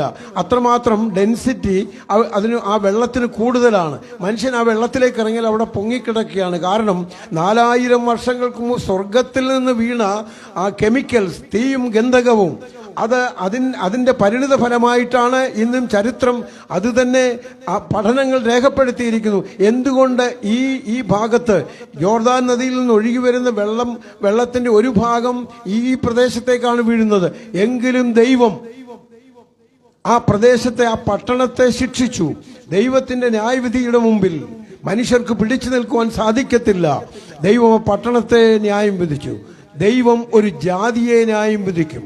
ഒരു ദേശത്തെ ന്യായം വിധിക്കുന്ന ദൈവം ഒരു ജാതിയെ ന്യായം വിധിക്കുന്നു. ദൈവം പുരാതന ലോകത്തെ ന്യായം വിധിക്കുന്നു. ദൈവം ഒരു ജാതിയെ ന്യായം വിധിച്ചത് ഇസ്രായേൽ ജാതിയാണ്. ഇന്ന് അവരെക്കുറിച്ച് നമുക്കറിയാം. അവരെ ചുറ്റിപ്പറ്റിയുള്ള എത്രയോ ചരിത്രം, എത്രയോ സംഭവങ്ങൾ നാം കേട്ടുകൊണ്ടിരിക്കുകയാണ്. ആ ജാതിയെ ദൈവം ന്യായം വിധിച്ചെങ്കിലും ദൈവത്തിന്റെ സ്വന്തം ജാതിയാണ്. കർത്താവായ യേശുക്രിസ്തു ജനിച്ചത് ആ ജാതിയിലാണ്. ഒരു യഹൂദനായിട്ടാണ് യേശു ജനിച്ചത്. ദൈവം ഒരു ജാതിയെ ന്യായം വിധിച്ചെങ്കിലും ദൈവം അവരോട് ഇടപെട്ടു. ദൈവം അബ്രഹാമിനെ തെരഞ്ഞെടുത്തു. ദൈവത്തിന് വിരുദ്ധമായി മറ്റൊരു ആശയത്തെ, ഇല്ലാത്ത ഒരു സാങ്കല്പിക ദൈവത്തെ ആരാധിക്കുവാൻ പോകുന്നത് ദൈവം ഒരിക്കലും ക്ഷമിക്കുന്ന കാര്യമല്ല. ദൈവം പറഞ്ഞിട്ടുണ്ട്, എൻ്റെ രൂപത്തെ നിങ്ങൾ നമസ്കരിക്കരുത്. മറ്റൊരു രൂപമുണ്ടാക്കി അത് വളരെ ശരിയാണല്ലോ, ഞങ്ങൾ ഭജിക്കുന്ന ആരാധിക്കുന്ന ക്രിസ്തുവിൻ്റെ അല്ലെങ്കിൽ ദൈവത്തിൻ്റെ രൂപമാണല്ലോ എന്ന് പറഞ്ഞുകൊണ്ട് നാം ആരാധിക്കുന്നത് ദൈവത്തിന് ഇഷ്ടമുള്ള കാര്യമല്ല. മനുഷ്യൻ അങ്ങനെ ചെയ്യുമ്പോൾ ദൈവം ശക്തമായി അതിനെ എതിർക്കുന്നു. അതിൻ്റെ പരിണിത ഫലങ്ങൾ അനുഭവിക്കുകയും ചെയ്യും. ഈ ഇസ്രായേൽ ജനം ദൈവത്തെ വെറുത്തു, ദൈവത്തെ വിട്ടുമാറി. ദൈവം അവരോട് വളരെ സ്നേഹത്തോടുകൂടി ഇടപെട്ടു. അവരിൽ നിന്നാണ് യേശു ജനിച്ചത്. നമ്മുടെ കർത്താവ് ഈ ഭൂമിയിൽ ജനിച്ചത് അവൻ സ്വന്തത്തിലേക്ക് വന്നു. സ്വന്തമായവരോ അവനെ കൈക്കൊണ്ടില്ല എന്ന് കാണുവാൻ കഴിയും. അവനെ മശിഹയെന്ന് അംഗീകരിക്കുവാൻ ഇന്നും അവർക്ക് സാധിച്ചിട്ടില്ല. അവിടെയായി യഹൂദ ക്രിസ്ത്യാനികൾ അവനെ മശിഹയായിട്ട് അംഗീകരിക്കുമ്പോൾ ദേശീയമായിട്ട് അവരൊരു രാജ്യമെന്നുള്ള നിലയിൽ ഇന്ന് വരെ ക്രിസ്തുവിനെ അംഗീകരിച്ചിട്ടില്ല. ഇന്നേക്ക് 2000 വർഷങ്ങൾക്ക് മുമ്പ് പലസ്തീനായിൽ യേശുക്രിസ്തു വന്നപ്പോൾ ലോകത്തിന് നടുവിൽ ബേത്ലഹേമിൽ അവരുടെ ന്യായപ്രമാണ പുസ്തകത്തിൽ തോറ എന്ന് പറയുന്ന ന്യായപ്രമാണ പുസ്തകത്തിൽ പഴയ നിയമത്തിൽ എഴുതിയിരിക്കുന്നത് പോലെ കന്യക ഗർഭിണിയായ ഒരു മകനെ പ്രസവിക്കുമെന്നുള്ള ദൈവത്തിൻ്റെ മാറ്റമില്ലാത്ത സന്ദേശം മനസ്സിലാക്കുവാൻ അവർക്ക് സാധിച്ചില്ല. അവനെ അവര് മശിഹയായിട്ട് അംഗീകരിച്ചില്ല. അവർക്ക് വേണ്ടിയാണ് അവൻ വന്നത്. ആ ദൈവത്തെ അവർ വിട്ടുമാറി. അവൻ യെരുശലേമിലേക്ക് വരുമ്പോൾ യെരുശലേമിനെ നോക്കിക്കൊണ്ട് നമ്മുടെ കർത്താവ് കരഞ്ഞു. യെരുശലേമേ, യെരുശലേമേ, പ്രവാചകന്മാരെ കൊല്ലുകയും നിന്റെ അടുക്കലേക്ക് വരുന്നവരെ കല്ലെറിയുകയും ചെയ്യുന്നവളെ, നിന്നെ കോഴി തന്റെ കുഞ്ഞുങ്ങളെ അതിന്റെ ചിറകിൻ കീഴിൽ ചേർക്കുന്നത് പോലെ ചേർക്കുവാൻ എനിക്ക് എത്ര വട്ടം മനസ്സായിരുന്നു, നിങ്ങൾക്കോ മനസ്സായില്ല. നമ്മുടെ കർത്താവ് പറഞ്ഞത്. അവൻ ദൈവാലയത്തിലേക്ക് ചെന്നപ്പോൾ ദൈവാലയത്തെ കള്ളന്മാരുടെ ഗുഹയാക്കി കളഞ്ഞു. നമ്മുടെ കർത്താവ് ആ ദൈവാലയത്തെ ശുദ്ധീകരിച്ചു. അവരെയൊക്കെ അടിച്ചിറക്കിയിട്ട് അവൻ വീണ്ടും മുൻപോട്ട് പോകുമ്പോൾ അവൻ ഈ നഗരത്തെ നോക്കിക്കൊണ്ട് പറഞ്ഞു, ഇത് കല്ലിന്മേൽ കല്ല് ശേഷിക്കയില്ല എന്ന് പറഞ്ഞു. ദൈവാലയത്തെ കണ്ടുകൊണ്ട് ശിഷ്യന്മാര് ദൈവാലയത്തെ കാണിച്ചിട്ട് പറഞ്ഞു, ഈ ദൈവാലയത്തിന് പണിയുണ്ടോ? കർത്താവ് പറഞ്ഞു, ഈ പണി ഇത് കല്ലിന്മേൽ കല്ല് ശേഷിക്കയില്ല എന്ന് പറഞ്ഞു. നമ്മുടെ കർത്താവിനെ അവർ ക്രൂശിച്ചു. അവർ പറഞ്ഞു, എനിക്ക് പീലാത്തോസിന് കർത്താവിനെ വിട്ടയക്കണമെന്നുണ്ടായിരുന്നു. അവർ പറഞ്ഞു, ഇവനെ ക്രൂശിക്ക, ഞങ്ങൾക്ക് ആവശ്യമുള്ളത് ആ ബറബാസിനെ വിട്ടുതരിക, ഇവനെ ക്രൂശിക്ക എന്ന് പറഞ്ഞു. അവൻ എന്ത് ദോഷമാണ് ചെയ്തത്? അവൻ ഒരു ദോഷവും അവർക്ക് ചെയ്തിട്ടില്ല. അവൻ അവരെ രക്ഷിക്കുവാൻ വേണ്ടിയാണ് വന്നത്. ആ പലസ്തീനായിലെ 3 വർഷക്കാലം നമ്മുടെ കർത്താവ് നെടുകയും കുറുകയും നടന്ന് എത്രയോ ജീവിതങ്ങൾക്ക് വ്യത്യാസം വരുത്തി. എത്രയോ കുരുടർ കാഴ്ച പ്രാപിച്ചു, മുടന്തർ നടന്നു, എത്രയോ അത്ഭുതങ്ങൾ അവർക്ക് വേണ്ടി ചെയ്തു. എങ്കിലും അവർ പറഞ്ഞു, ഇവനെ ഞങ്ങൾക്ക് വേണ്ട, ഇവനെ ക്രൂശിക്ക എന്ന് പറഞ്ഞു. അങ്ങനെ അവരെ വിട്ടുകൊടുത്തു, അവനെ ക്രൂശിച്ചു. എന്നാൽ യേശു അവരോട് പറഞ്ഞതുപോലെ AD 70 ടൈറ്റസ് കൈസർ, ഇവനെ ഞങ്ങൾക്ക് വേണ്ട, ഇവന്റെ രക്തം ഞങ്ങളുടെ മേലും ഞങ്ങളുടെ സന്തതികളുടെ മേലും വരട്ടെ എന്നവർ പറഞ്ഞു. എത്രയോ നൂറ്റാണ്ടുകളായിട്ട് അവരത് അനുഭവിച്ചുകൊണ്ടിരിക്കുകയായിരുന്നു. ഇവനെ ഞങ്ങൾക്ക് വേണ്ട എന്ന് പറഞ്ഞവർ പോയപ്പോൾ AD 70 ടൈറ്റസ് കൈസർ, ആ റോമൻ ചക്രവർത്തി, അവിടേക്ക് വന്നിട്ട് യെരുശലേമിനെ ചുറ്റി വളഞ്ഞു. അവിടെ ഉണ്ടായിരുന്ന ചെറുപ്പക്കാരെ മുഴുവനും അവിടുത്തെ പച്ചമരങ്ങൾ തീരുവോളം ക്രൂശിച്ചു കൊന്നുവെന്നാണ് പറയുന്നത്. അവരെന്തോ പറഞ്ഞത്? ഇവനെ ഞങ്ങൾക്ക് വേണ്ട, ഇവന്റെ രക്തം ഞങ്ങളുടെ മേലും എന്ന് പറഞ്ഞിരുന്നുവെങ്കിൽ ആ തലമുറയ്ക്ക് മാത്രമേ കുഴപ്പമുണ്ടാകത്തില്ലായിരുന്നു. പക്ഷെ അവർ ഒരു കാര്യം കൂടെ പറഞ്ഞു, ഞങ്ങളുടെ മേലും ഞങ്ങളുടെ സന്തതികളുടെ മേലും വരട്ടെ. AD 70 അവർ ആ ദേവാലയം മുഴുവൻ ഇടിച്ചു കളഞ്ഞു. അതിൻ്റെ ഓരോ കല്ലും ഇളക്കി. കാരണം ദേവാലയത്തിൻ്റെ കല്ലുകളുടെ അടിയിൽ, അതിൻ്റെ അടിസ്ഥാനത്തിൽ യഹൂദന്റെ സ്വർണം മുഴുവനും അവരുടെ സമ്പത്തിൻ്റെ ശേഖരം അവിടെയാണ് വെച്ചിരിക്കുന്നതെന്ന് അവർ ധരിച്ചിട്ട് റോമൻ പടയാളികൾ ഓരോ കല്ലും ഇളക്കി. അത് നമ്മുടെ കർത്താവ് പറഞ്ഞ പ്രവചനത്തിന്റെ നിവൃത്തിയായിരുന്നു. യേശു ക്രിസ്തു പറഞ്ഞത്, ഇത് കല്ലിന്മേൽ കല്ല് ശേഷിക്കയില്ല. അതുപോലെ തന്നെ സംഭവിച്ചു. എന്നാൽ അവിടെ കൊണ്ട് കാര്യം അവസാനിക്കുന്നില്ല. തുടർന്ന് ഇങ്ങോട്ട് അവർ ചിതറിപ്പോവുകയായിരുന്നു. AD 70 അവർ ചിതറിപ്പോകുന്നത് അവിടെ ആരംഭിച്ചെങ്കിൽ ആ നൂറ്റാണ്ടുകളായിട്ട് ലോകത്തിൽ ഓരോ സ്ഥലത്തും അവർ കൊല്ലപ്പെട്ടു. അവരെ കഠിനമായി ശിക്ഷിച്ചു. റഷ്യയിൽ സ്റ്റാലിൻ്റെ റഷ്യയിൽ എവിടെ കുഴിച്ചു നോക്കിയാലും ഒരു യഹൂദന്റെ തലയോട്ടി കാണുവാൻ സാധിക്കും. അതിങ്ങോട്ട് കഴിഞ്ഞ് 1940-കളിൽ രണ്ടാം ലോകമഹായുദ്ധകാലത്ത് നാസി ജർമ്മനിയിൽ ഹിറ്റ്ലർ ഏതാണ്ട് 4 മില്യൺ ഏതാണ്ട് 40 ലക്ഷം യഹൂദന്മാരെയാണ് ഗ്യാസ് ചേംബറിലിട്ട് കൊന്നുകളഞ്ഞത്.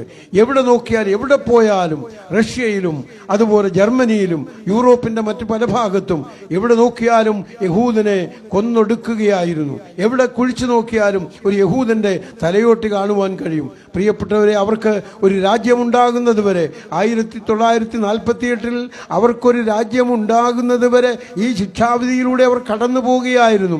എന്നാൽ വലിയവനായ ദൈവത്തിൻ്റെ ആ കൽപ്പന അനുസരിച്ച് ഏത് രാജ്യത്ത് പോയാലും അവരെ മടക്കി വരുത്തുമെന്ന് വലിയവനായ ദൈവം അവരോട് കൽപ്പിച്ചിട്ടുണ്ട്. അവർക്ക് ദേശീയമായ രാഷ്ട്രീയമായ ഒരു ഭാവിയുണ്ട് എന്നുള്ളത് ദൈവം പറഞ്ഞതുകൊണ്ട് ദൈവം ക്ഷമയോടുകൂടെ അവർക്ക് വേണ്ടി കാത്തിരിക്കുകയാണ്. ഇന്നും അവര് ദേശീയമായി മാനസാന്തരപ്പെട്ടിട്ടില്ല. അവർ പറഞ്ഞു, ഇവന്റെ രക്തം ഞങ്ങളുടെ മേലും ഞങ്ങളുടെ സന്തതികളുടെ മേലും വരട്ടെ. ഒരു ജാതിയെ ശിക്ഷിക്കുന്നതിന് ദൈവം മടിക്കുന്നില്ല. ദൈവം സ്നേഹിച്ച ജാതിയാണ്. എന്നാൽ അവർക്കൊരു വീണ്ടെടുപ്പുണ്ട് എന്നുള്ളതിന് യാതൊരു സംശയവുമില്ല. അത് ദൈവം നിവർത്തിക്കുവാനായിട്ട് പോകുന്നു. അതിൻ്റെ കാലങ്ങളും അതിൻ്റെ വാർത്തകൾ നാം കേട്ടുകൊണ്ടിരിക്കുകയാണ്. ഇന്ന് കാണുന്ന യുദ്ധങ്ങളും യുദ്ധശ്രുതികളും വരുവാനിരിക്കുന്ന മഹായുദ്ധത്തിൻ്റെ നാന്ദി മാത്രമേ ഉള്ളൂ, അതിൻ്റെ കേൾവി മാത്രമേ ഉള്ളൂ. ദൈവത്തിന്റെ വചനം വെളിപ്പെടുത്തുന്ന അർമഗദോൻ യുദ്ധത്തിന്റെ കേൾവി മാത്രമാണത്. എന്നാൽ ഈ ഓരോ യുദ്ധങ്ങളും വലിയൊരു നടക്കുവാനിരിക്കുന്ന മഹായുദ്ധത്തിലേക്ക് നയിച്ചു കൊണ്ടിരിക്കുകയാണ്. അതിന്റെ ശബ്ദങ്ങളും അതിന്റെ ഒരുക്കങ്ങളിൽ ലോകത്തിന്റെ നാനാഭാഗത്ത് നമുക്ക് കേൾക്കുവാനായിട്ട് കഴിയും. അതിനപ്പുറത്തേക്ക് അതിനെക്കുറിച്ചൊന്നും നമുക്ക് പറയുവാൻ സാധ്യമല്ല. ദൈവത്തിന്റെ വചനം വെളിപ്പെടുത്തുന്നു. ഒരിക്കൽ അവർ പറയും, ഞങ്ങളെ രക്ഷിക്കണമേ എന്നവർ വിളിക്കും. അവർ കുത്യവിങ്കിലേക്ക് നോക്കും. കാരണം അവർ പരാജയപ്പെടും. ഈ ലോകത്തിൽ സർവ്വജാതികളും അവർക്കെതിരായിട്ട് പോരാടും. അവർ പരാജയപ്പെടും. അപ്പോൾ അവർ വിളിക്കും, അവർ കുത്യവിങ്കിലേക്ക് നോക്കും.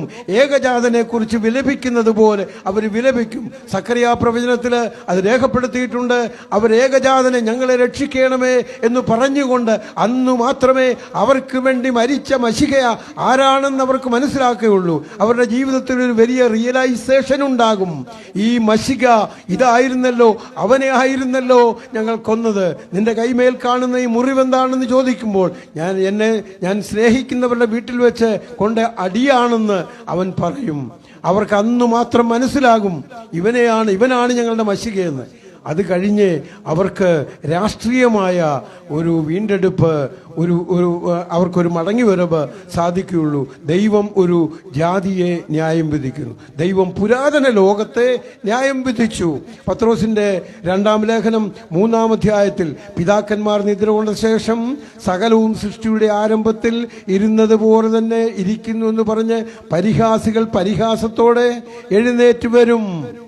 അപ്പോൾ ഇപ്പോൾ ഉടനെയൊന്നും ഒരു കാര്യവും സംഭവിക്കുവാൻ പോകുന്നില്ല എന്ന് പറഞ്ഞ് പരിഹാസികൾ പരിഹാസത്തോടെ എഴുന്നേറ്റ് വരും. എന്നാൽ അവിടെ പത്രോസ് എഴുതിയിരിക്കുന്നു, വെള്ളത്തിൽ നിന്നും വെള്ളത്താലും ഉളവായ ഭൂമി വെള്ളത്താൽ നശിച്ചുപോയ കാര്യമാണ് പത്രോസ് അവിടെ എഴുതിയിരിക്കുന്നത്.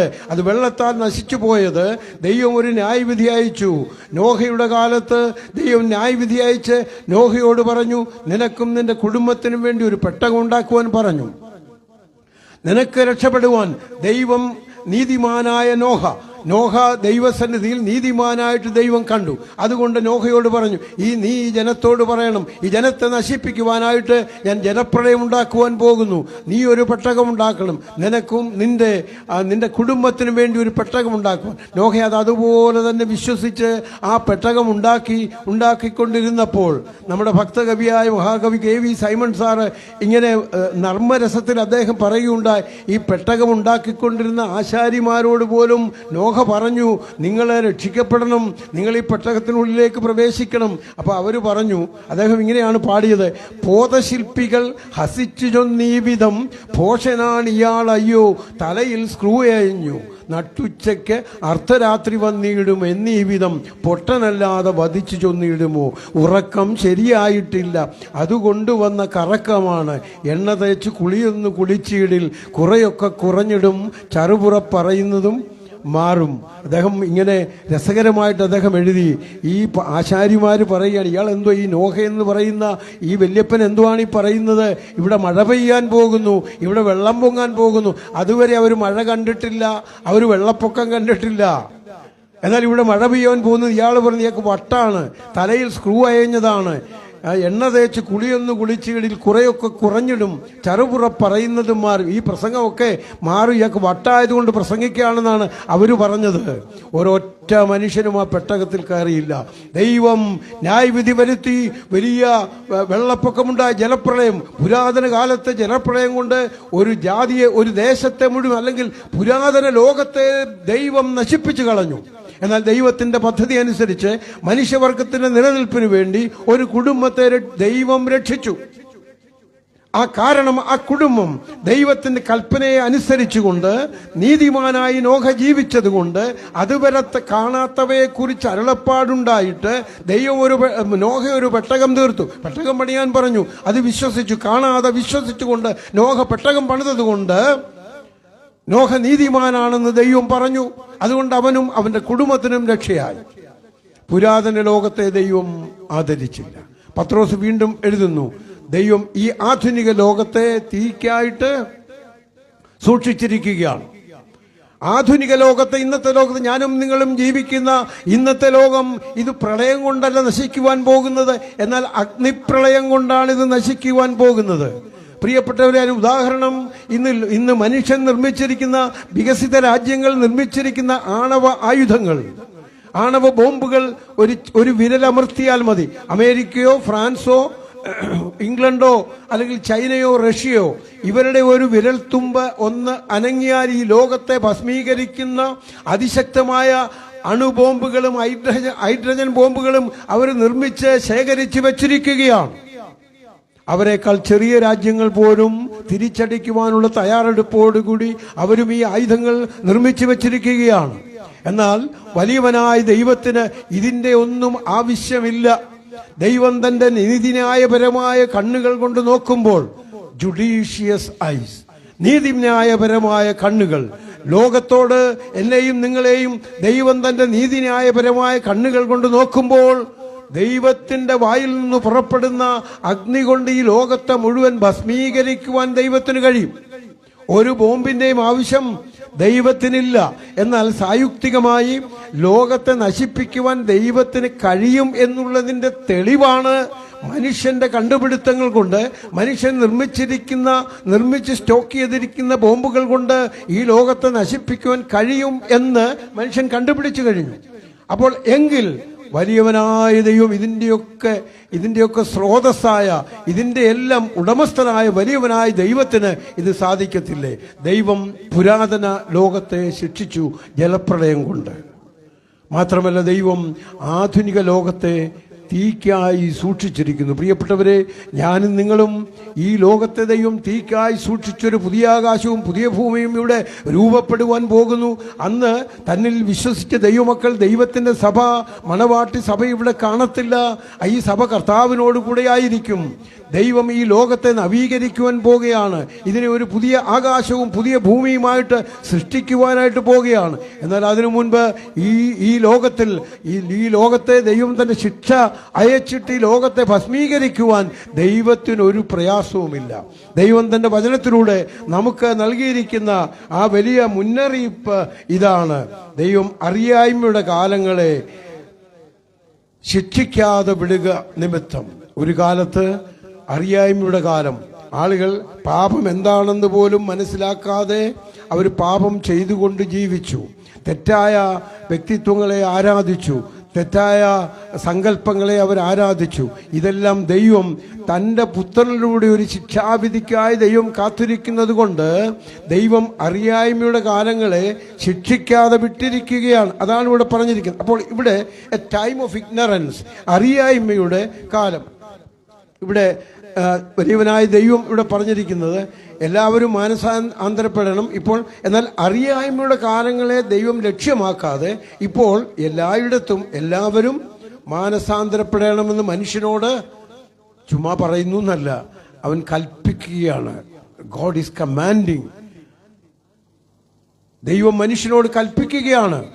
അറിയായ്മയുടെ കാലങ്ങളെ ദൈവം ശിക്ഷിക്കാതെ വിട്ടിരിക്കുകയാണ്. റോമാലേഖനത്തിൽ നാം വായിക്കുന്നു, ദൈവം തന്റെ പൊറുമയിൽ, തന്റെ ക്ഷമയിൽ കഴിഞ്ഞകാല പാപങ്ങളെ ശിക്ഷിക്കാതെ വിട്ടതുകൊണ്ട് നമുക്ക് ഇന്ന് ദൈവത്തിന്റെ കൽപ്പന പുറപ്പെടുവിക്കുമ്പോൾ മാനസാന്തരപ്പെടുവാൻ, രക്ഷിക്കപ്പെടുവാൻ ഒരു അവസരം ദൈവം നൽകുകയാണ്.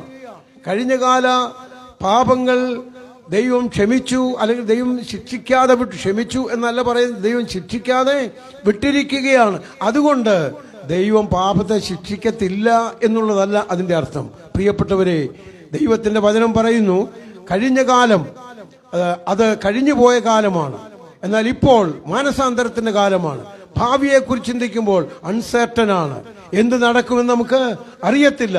ഭാവിയിൽ എന്ത് സംഭവിക്കാൻ പോകുന്നു നമുക്കറിയത്തില്ല. എന്നാൽ ഇപ്പോൾ നാം ജീവിച്ചിരിക്കുന്ന ഇപ്പോഴത്തെ കാലം, ഇപ്പോൾ എന്ത് കേൾപ്പിക്കുന്നു? ദൈവത്തിന്റെ വചനം കേട്ടുകൊണ്ടിരിക്കുകയാണ്. അറിയായ്മയുടെ കാലങ്ങളെ ദൈവം ശിക്ഷിക്കാതെ വിടുന്നു.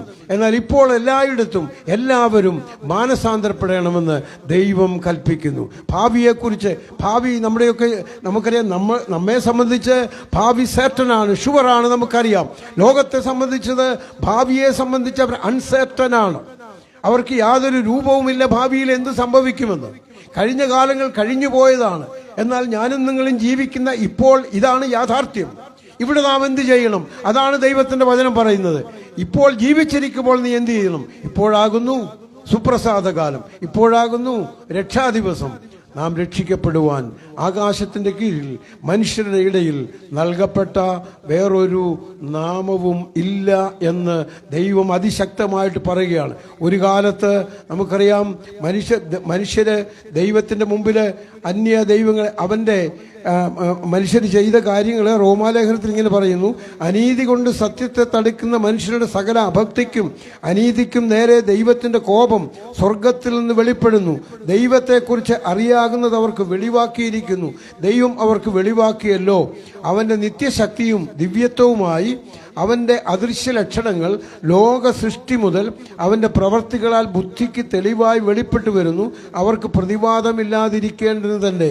അവർ ദൈവത്തെ അറിഞ്ഞിട്ടും അവനെ ദൈവമെന്നോർത്ത് മഹത്വീകരിക്കുകയോ നന്ദി കാണിക്കുകയോ ചെയ്യാതെ തങ്ങളുടെ നിരൂപണങ്ങളിൽ വ്യർത്ഥരായി തീർന്നു. അവരുടെ വിവേകമില്ലാത്ത ഹൃദയം ഇരുണ്ടുപോയി. ജ്ഞാനികളെന്ന് പറഞ്ഞുകൊണ്ട് അവർ മൂഢരായി പോയി. അക്ഷയനായ ദൈവത്തിന്റെ തേജസ്സിനെ അവർ ക്ഷയമുള്ള മനുഷ്യൻ, പക്ഷി, നാൽക്കാലി, ഇഴജാതി എന്നിവയുടെ രൂപസാദൃശ്യമാക്കി മാറ്റിക്കളഞ്ഞു. അവര് ദൈവത്തിന്റെ രൂപത്തെ, ദൈവം സൃഷ്ടിച്ച ദൈവത്തിന്റെ സൃഷ്ടിയായ പക്ഷി, നാൽക്കാലി, ഇഴജാതി, മനുഷ്യൻ എന്നിവയുടെ രൂപസാദൃശ്യമാക്കി മാറ്റിക്കളഞ്ഞു. അറിയായ്മയുടെ കാലങ്ങളിൽ മനുഷ്യൻ ചെയ്ത കാര്യമാണ്. തെറ്റായ സങ്കല്പത്തെ ആരാധിക്കുന്നു, സത്യദൈവത്തെ വിട്ടുമാറുന്നു. മനുഷ്യനെ സൃഷ്ടിച്ച, സംരക്ഷിക്കുന്ന, രക്ഷിക്കുന്ന ദൈവത്തെ വിട്ടുമാറിയിട്ട് അവനവന്റെ മനസ്സിന്റെ ഇഷ്ടം പോലെ അവർ പ്രവർത്തിക്കുന്നു. ഒരുപക്ഷെ ദൈവം ആ കാലത്തെ ശിക്ഷയ്ക്കായിട്ട് കാത്തിരിക്കുന്നത് കൊണ്ട് അറിയായ്മയുടെ കാലത്തെ ദൈവം ശിക്ഷിക്കാതെ വിട്ടു എന്ന് കാണുവാൻ കഴിയും. മനുഷ്യൻ എത്രയോ ബലികൾ മനുഷ്യൻ അർപ്പിക്കുന്നു, എത്രയോ യാഗങ്ങൾ മനുഷ്യന്റെ രക്ഷയ്ക്കായിട്ട് അവൻ എത്രയോ യാഗങ്ങൾ അർപ്പിക്കുന്നു. എന്നാൽ ഈ യാഗങ്ങൾക്കൊന്നും അവന് രക്ഷിക്കുവാൻ സാധിക്കയില്ല. ഈ യാഗം നമുക്കറിയാം, വിന്ധ്യ മുതൽ കന്യാകുമാരി വരെ നമ്മുടെ ഈ ഭാരതത്തിൽ യാഗ ഹോമകുണ്ഡങ്ങൾ ഉയർന്നു. എന്നാൽ ഇന്ന് അവശേഷിക്കുന്നത് ഇതിന്റെ പുക മാത്രം. ഇതിന്റെ പുകപടലങ്ങൾ ആകാശത്ത് എവിടെ നോക്കിയാലും കാണുവാൻ കഴിയും. മനുഷ്യന്റെ രക്ഷയ്ക്കായി മനുഷ്യൻ ചെയ്ത പ്രവൃത്തിയാണ്. യാഗങ്ങൾ അർപ്പിച്ചുകൊണ്ട്, മൃഗത്തെ അർപ്പിച്ചുകൊണ്ട് രക്ഷപ്പെടുവാനായിട്ട്, അല്ലെങ്കിൽ പാപങ്ങൾ മോചിക്കപ്പെടുവാനായിട്ട് മനുഷ്യൻ ചെയ്ത പ്രവൃത്തിയാണ്. എന്നാൽ ഇന്ന് ഈ പുക മാത്രം അവശേഷിക്കുന്നു. മനുഷ്യന്റെ പാപം അങ്ങനെ തന്നെ നിൽക്കുന്നു. അപ്പോൾ കർത്താവായ യേശു ക്രിസ്തു നാം വായിക്കുന്നു 42-ാം സങ്കീർത്തനത്തിൽ അവൻ പറഞ്ഞു, അപ്പോൾ ഞാൻ പറഞ്ഞു, ദൈവമേ, നിന്റെ ഇഷ്ടം ചെയ്യുവാൻ ഞാൻ പ്രിയപ്പെടുന്നു. ഹനനയാകവും ഭോജനയാകവും നീ ഇച്ഛിച്ചില്ല, അല്ലെങ്കിൽ ഞാനത് അർപ്പിക്കുമായിരുന്നു. അപ്പോൾ അവൻ പറഞ്ഞു, നിന്റെ ഇഷ്ടം ചെയ്യുവാൻ ഞാൻ പ്രിയപ്പെടുന്നു എന്ന് പറഞ്ഞുകൊണ്ട് നമ്മുടെ കർത്താവ് ലോകത്തിലേക്ക് വന്നു. അതുവരെ ഉണ്ടായിരുന്ന യാതൊരു കർമ്മങ്ങൾക്കോ ബലികൾക്കോ ഇതിനൊന്നും യാഗങ്ങൾക്കോ മനുഷ്യനെ രക്ഷിക്കുവാൻ സാധിക്കയില്ല എന്ന് മനസ്സിലാക്കിയപ്പോൾ വലിയവനായ ദൈവം തന്നെ ഒരുക്കിയ രക്ഷ കർത്താവായ യേശു ക്രിസ്തു കാലത്ത് രണ്ടായി തിരിച്ചുകൊണ്ടവൻ ലോകത്തിലേക്ക് വന്നു. കന്യകയുടെ സുതനായി ഇവിടെ ജനിച്ചത് മനുഷ്യവർഗത്തിന്റെ പാപത്തിന്റെ പരിഹാരത്തിന് വേണ്ടിയാണ്, എന്നെയും നിങ്ങളെയും രക്ഷിക്കുവാൻ വേണ്ടിയാണ്. അറിയായ്മയുടെ കാലം അത് അവസാനിച്ചു. എന്നാൽ ആ രക്ഷ കാൽവറിയിലെ ക്രൂശിൽ ഉയർത്തിയ അവന്റെ എഴുന്നേൽപ്പ് മുഖാന്തരം നമുക്ക് ലഭിച്ച നീതീകരണം, അത് നമ്മുടെ ഓരോരുത്തരുടെയും പാപത്തിന്റെ പരിഹാരത്തിന് വേണ്ടിയാണ്. ഇന്ന് നാം ജീവിക്കുന്ന ഇപ്പോഴാകുന്നു ഒരു യാഥാർത്ഥ്യം. നാം ജീവിക്കുന്ന കാലഘട്ടത്തിൽ വർത്തമാനകാലത്ത് മനസ്സിലാക്കേണ്ടത് എന്നോ കഴിഞ്ഞ കാലത്ത് സംഭവിച്ച കാര്യമല്ല. വർത്തമാനകാലത്ത് നാം മനസ്സിലാക്കേണ്ടത് നമുക്ക് വേണ്ടി ലോകത്തിലേക്ക് വന്ന യേശു ക്രിസ്തു കാൽവറിയിലെ ക്രൂശിൽ മരിച്ചത്, അടക്കപ്പെട്ട് ഉയർത്തുന്നേറ്റുന്ന സ്വർഗത്തിൽ ജീവിക്കുന്നത് മാനവരാശിക്ക് വേണ്ടിയാണ്. അത് വിശ്വസിക്കുക. അത് ഈ വാക്ക് കേൾക്കുമ്പോൾ മാനസാന്തരപ്പെടണം എന്നാണ് പറയുന്നത്. അതിനൊരു തെളിവ് ഇവിടെ തന്നിരിക്കുന്നത്, താൻ നിയമിച്ച പുരുഷൻ മുഖാന്തരം ലോകത്തെ നീതിയിൽ ന്യായം വിധിക്കുവാൻ പോകുന്നു. എല്ലായിടത്തും ആരെയും എക്സംപ്റ്റ് ചെയ്തിട്ടില്ല. എല്ലായിടത്തും എല്ലാവരും, പണ്ഡിതനോ പാമരനോ ദരിദ്രനോ ധനവാനോ യാതൊരു വ്യത്യാസവുമില്ല, കറുത്തവനോ വെളുത്തവനോ വർഗവർണ്ണ വ്യത്യാസമില്ലാതെ, ജാതി വ്യത്യാസമില്ലാതെ വളരെ വ്യക്തമായിട്ട് ദൈവത്തിന്റെ വചനം പറഞ്ഞിരിക്കുകയാണ്, എല്ലാവരും മാനസാന്തരപ്പെടണം. എല്ലായിടത്തും. ചില ആളുകൾ, പ്രത്യേകമായ ആളുകൾ താമസിക്കുന്ന ഇടമായതുകൊണ്ട് അവിടെ ഉള്ളവർ മാനസാന്തരപ്പെടണ്ട, അങ്ങനെയാണോ? അല്ല, എല്ലായിടത്തും എല്ലാവരും മാനസാന്തരപ്പെടണം.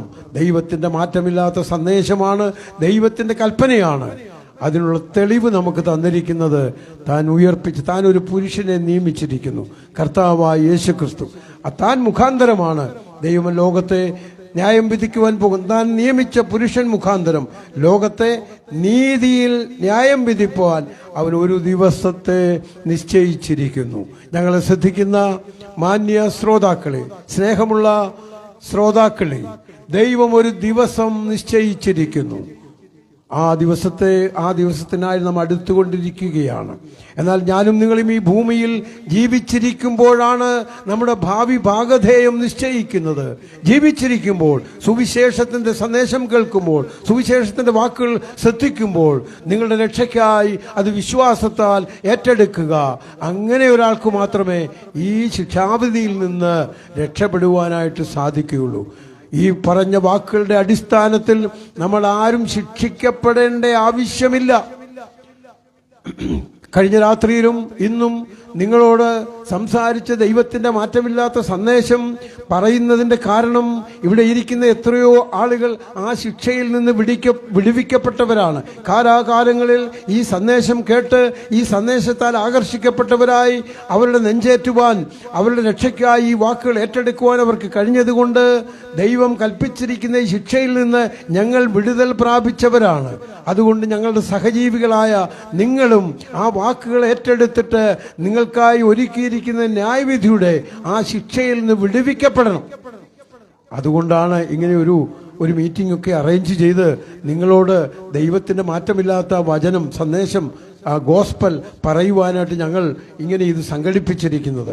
കാര്യം, ഞങ്ങൾ അനുഭവിക്കുന്ന സന്തോഷവും സമാധാനവും ജീവിതത്തിൻ്റെ പ്രത്യാശയും ഞങ്ങളുടെ സഹജീവികളും അനുഭവിക്കുമ്പോൾ, ഈ ലോകത്തിൻ്റെ വലിയ പ്രതിസന്ധികൾ, പ്രയാസങ്ങൾ നേരിടുമ്പോൾ അതിനെ അതിജീവിക്കുവാൻ, പ്രത്യാശയോടുകൂടി ജീവിക്കുവാൻ, ലോകത്തിൽ എന്തും വരട്ടെ, വലിയ പ്രതിസന്ധികളോ കൊടുങ്കാറ്റോ തിരമാലകളോ രാഷ്ട്രീയ വ്യത്യാസങ്ങളോ ഒക്കെ ആഞ്ഞടിക്കുമ്പോൾ അതിനെ നേരിടുവാൻ, അതിനെ ശക്തമായി സമാധാനത്തോടുകൂടി നേരിടുവാനുള്ള കൃപ ലഭിക്കണമെന്നുണ്ടെങ്കിൽ ഈ സ്നേഹം നിങ്ങളുടെ ഉള്ളിലേക്ക് വരണം. നമ്മൾ ആരും ശിക്ഷിക്കപ്പെടേണ്ട ആവശ്യമില്ല. കാരണം ആ ശിക്ഷ മുഴുവനും യേശുക്രിസ്തു ഏറ്റെടുത്തു. താൻ നിയമിച്ച പുരുഷൻ അത് യേശുക്രിസ്തുവാണ്. യേശുക്രിസ്തു മുഖാന്തരമാണ് ഈ ലോകത്തെ ദൈവം ശിക്ഷിക്കുന്നത്. കാരണം ശിക്ഷ വിധിക്കുവാൻ കഴിവുള്ള ഒരൊറ്റ വ്യക്തിത്വം യേശുക്രിസ്തു മാത്രമാണ്. ലോകത്തിന്റെ സർവ്വലോകത്തിന്റെയും പാപത്തിന്റെ ശിക്ഷ ഏറ്റെടുത്ത വ്യക്തിത്വം യേശുക്രിസ്തു ആയതുകൊണ്ട് അവനു മാത്രമേ അതിൽ വിശ്വസിക്കാതിരിക്കുന്നവരെ ശിക്ഷിക്കുവാനുള്ള അധികാരമുള്ളൂ. അതുകൊണ്ട് പിതാവ് മനഃപൂർവ്വമായി ശിക്ഷ മുഴുവനും, ന്യായവിധി മുഴുവനും പുത്രനെ ഏൽപ്പിച്ചിരിക്കുകയാണ്. അയ്യോ, ഞാനിത് കേട്ടില്ല, എന്തുകൊണ്ട് എന്നെ ശിക്ഷിക്കുന്നു എന്ന് ദൈവത്തോട് ചോദിച്ചാൽ ആ പുത്രനോട് ചോദിക്കണം. എന്തുകൊണ്ട്? അപ്പം മറുപടി കിട്ടും. ഞാൻ നിനക്ക് വേണ്ടി ചെയ്ത കാര്യം വിശ്വാസത്താൽ അംഗീകരിക്കുവാൻ, മറ്റ് യാതൊരു വിലയും കൊടുക്കാതെ വിശ്വാസത്താൽ അംഗീകരിക്കുവാൻ നിനക്ക് സാധിച്ചില്ല. എത്രയോ പ്രാവശ്യം നീ ഇത് കേട്ടു, എന്നാൽ ഏറ്റെടുക്കുവാൻ നിനക്ക് മനസ്സില്ലായിരുന്നു. വ്യക്തിപരമായി നിന്റെ പാപത്തിന് പരിഹാരം വരുത്തുവാൻ നിനക്ക് മനസ്സില്ലായിരുന്നു. അതുകൊണ്ടാണ് നീ ഇന്ന് ശിക്ഷിക്കപ്പെടുന്നത് എന്ന് ഒരു മറുപടി നമുക്ക് ലഭിക്കും. എന്നാൽ ഞാനും നിങ്ങളും ശിക്ഷിക്കപ്പെടേണ്ട ആവശ്യമില്ല. ഒരു താൻ നിയമിച്ച പുരുഷൻ മുഖാന്തരം ദൈവം ലോകത്തെ ന്യായം വിധിക്കുവാനായിട്ട് പോകുന്നു. ആ ന്യായവിധി ഏറ്റെടുക്കേണ്ട കാര്യം നമുക്കില്ല പ്രിയപ്പെട്ടവരെ. ആ ഒരു ദിവസം, ആ ദിവസത്തിനായി ഇന്നത്തെ ലോകം കാത്തിരിക്കുകയാണ്. എന്നാൽ അവൻ വരുന്ന ആ ദിവസം, അവനെ വിശ്വസിച്ച സകല ദൈവമക്കളും ഇവിടുന്ന് ആ ഗംഭീരനാദം കേൾക്കുമ്പോൾ ഇവിടെ നിന്ന് പോകും. ദൈവം എന്തിനാ ഈ ലോകത്തിലേക്ക് വരുന്നു? തന്നിൽ വിശ്വസിച്ച ദൈവമക്കളെ ചേർക്കുവാനായിട്ട് ലോകത്തിലേക്ക് വരുന്നു. മാത്രമല്ല, നിങ്ങളോട് കാര്യം തീർക്കുന്ന നാളിൽ നിങ്ങളുടെ കൈകൾ ബലപ്പെട്ടിരിക്കുമോ എന്നൊരു ചോദ്യം ദൈവത്തിന്റെ വചനത്തിലുണ്ട്. സുവിശേഷ മുഖാന്തരം നിങ്ങളോട് ന്യായം തീർക്കുന്ന നാളിൽ നിങ്ങളുടെ കൈകൾ ബലപ്പെട്ടിരിക്കുമോ? അതിനു മുമ്പിൽ മറുപടി പറയുവാൻ നിങ്ങൾക്ക് സാധിക്കുമോ? ഇതെത്രയോ പ്രാവശ്യം ഞാൻ കേട്ടതാണ്, എന്നാൽ അത് വിശ്വസിക്കുവാൻ എനിക്ക് മനസ്സിലായിരുന്നു. ഞാനൊരു കഥ ഇങ്ങനെ കേട്ടിട്ടുണ്ട്. ഡോക്ടർ ബില്ലി ഗ്രാം പ്രസംഗിച്ചുകൊണ്ട് നിൽക്കുമ്പോൾ അദ്ദേഹം ഒരു ആഹ്വാനം കൊടുത്തു, ഒരു തീരുമാനമെടുക്കുക എന്ന്. ഒരു വലിയ പ്രസിദ്ധിയായ ഒരു നടിയും നർത്തകിയും ഒരു കാറിലിരുന്ന് അത് കേട്ടുകൊണ്ടിരിക്കുകയായിരുന്നു. അവളുടെ ഡയറിയിൽ ഇങ്ങനെ എഴുതി വെച്ചു, നോട്ട് നൗ ബട്ട് ലേറ്റർ. ഇപ്പോഴല്ല, പിന്നീടാകാം എന്ന കാര്യം. അവൾക്ക് ഒത്തിരി ലോകപ്രകാരം ഒത്തിരി പരിപാടികൾ ചെയ്തു തീർക്കുവാനുണ്ട്. പിന്നീടാകാമെന്ന് അവൾ ആ ഡയറിയിൽ എഴുതി വെച്ചു. അത് മീറ്റിംഗ് തീരുവാൻ തുടങ്ങിയപ്പോൾ അവൾ പെട്ടെന്ന് കാറെടുത്ത് ഹൈവേയിലോട്ട് കയറി. എതിരെ വന്നൊരു ട്രക്ക് അവളെ ഇടിച്ച് തകർത്ത് കളഞ്ഞു. അതിൻ്റെ ഡോറ് തുറന്ന് ഈ ഡയറി ദൂരത്തെറിച്ച് വീണു. പോലീസുകാർ വന്ന് നോക്കിയപ്പോൾ അവൾ എഴുതിയ ഭാഗത്തൊരു മാർക്കുണ്ടായിരുന്നു. പെട്ടെന്ന് തുറന്നു നോക്കുമ്പോൾ കാണുന്നത് ഇതാണ്, നോട്ട് നൗ ബട്ട് ലേറ്റർ. പിന്നീട് ഒരിക്കലും ലേറ്ററായിട്ട് അത് തീരുമാനമെടുക്കുവാൻ അവൾക്ക് സാധിച്ചില്ല. ഇന്ന് രാത്രി ഞങ്ങളുടെ ശബ്ദം കേൾക്കുന്നവർ, ഇപ്പോഴാകുന്നു സുപ്രസാദകാലം. ഒരു തീരുമാനം എടുക്കുക. എല്ലാവരും എല്ലായിടത്തും മാനസാന്തരപ്പെടണം. ഇതാർക്ക് ഒരു പ്രത്യേക ഗ്രൂപ്പിന് വേണ്ടി, ക്രൈസ്തവർക്ക് വേണ്ടി അല്ലെങ്കിൽ മറ്റൊരു ഗ്രൂപ്പിന് വേണ്ടി മാറ്റിവെച്ചിരിക്കുന്നില്ല. എല്ലായിടത്തും എല്ലാ തരത്തിലുമുള്ള ആളുകൾ അവർ ദൈവത്തിങ്കിലേക്ക് മടങ്ങി വന്നേ മതിയാകുകയുള്ളൂ. ഇന്ന് രാത്രി നിങ്ങൾക്കതിന് ഇടയാകട്ടെ. നിങ്ങളുടെ ജീവിതത്തിൽ ഒരു തീരുമാനം എടുത്തു എങ്കിൽ, പ്രിയപ്പെട്ടവരെ, ഇവിടെയുള്ള കണ്ണാട്ടുമുടി ബ്രദറൻ സഭയിലെ അവിടെയുള്ള ശുശ്രൂഷകന്മാരെ സന്ധിക്കുമ്പോൾ അവർ നിങ്ങളോട് കൂടുതൽ കാര്യങ്ങൾ പറഞ്ഞു തരും. നമ്മുടെ കർത്താവായ യേശുക്രിസ്തു എത്രയും വേഗം വരുന്നു. അവൻ ഈ ലോകത്തെ നീതിയോടെ ന്യായം വിധിക്കുവാനായിട്ട് വരുന്നു. അതിൻ്റെ കാഹളത്തിൻ്റെ മുഴക്കങ്ങൾ കേട്ടുകൊണ്ടിരിക്കുകയാണ്, അതിൻ്റെ ശബ്ദങ്ങൾ കേട്ടുകൊണ്ടിരിക്കുകയാണ്. അതുകൊണ്ട് ജീവിതത്തിൽ ഒരു തീരുമാനം എടുക്കുക. നമ്മുടെ കർത്താവ് എത്രയും വേഗം വരുന്നത് കൊണ്ട് വിശ്വാസികളും തന്നെ എതിരേൽക്കുവാനായിട്ടുള്ള തീരുമാനത്തോടുകൂടി നമുക്ക് ജീവിക്കാം. ദൈവം നമ്മെ സഹായിക്കട്ടെ. ഒരു വാക്ക് പ്രാർത്ഥിച്ച് അവസാനിപ്പിക്കാം. കരുണയുള്ള ദൈവമേ, സ്വർഗസ്ഥ പിതാവേ, അങ്ങയുടെ വചനത്തിലൂടെ ഞങ്ങളോട് സംസാരിച്ച വാക്കുകൾ ഞങ്ങൾ കേട്ടു. കർത്താവെ, ഞങ്ങൾ ധൃതിയുള്ളവരായി, തീരുമാനമുള്ളവരായി, അങ്ങയുടെ ശിക്ഷയ്ക്ക് പാത്രീഭൂതരാകാതെ എത്രയോ ആയിരങ്ങൾ ആ രക്ഷ ഏറ്റെടുക്കുവാനായിട്ടിടയായി. ഞങ്ങളുടെ ശബ്ദപരിധിക്കുള്ളിൽ ഞങ്ങളെ ശ്രദ്ധിക്കുന്ന പ്രിയപ്പെട്ടവര് ഇന്ന് രാത്രി അങ്ങൊരു തീരുമാനമെടുക്കുന്നുവെങ്കിൽ കർത്താവ് അവരോട് കൂടെ ഇരിക്കണം, അവരെ അനുഗ്രഹിക്കണം, അവരോട് ഹൃദ്യമായി സംസാരിക്കണം. അവരിയ്ക്കുന്ന ഇരിപ്പില്, അവരുടെ വീടുകളിലെ, അവരുടെ കിടക്കകളിൽ ഇന്ന് രാത്രി ആ തീരുമാനത്തോടുകൂടി, ഹൃദയത്തിൻ്റെ ദണ്ഡനത്തോടുകൂടി യേശുക്രിസ്തു ലോകത്തെ ന്യായം വിധിക്കുവാനായിട്ട് വരുന്നു, ഞാൻ അതിൽ പെടരുത്, ഞാൻ അവൻ്റെ മകനായി തീരണം എന്നുള്ള ആ ഒരു തീരുമാനമെടുക്കുവാൻ പ്രിയപ്പെട്ടവരെ ഞങ്ങളുടെ കേൾവിക്കാരെ ഇടയാക്കണമേ എന്ന് പ്രാർത്ഥിക്കുന്നു. എല്ലാ നന്മകൾക്കായും സ്തോത്രം. യേശുക്രിസ്തുവിൻ്റെ വിലയേറിയ നാമത്തിൽ തന്നെ ആമേൻ.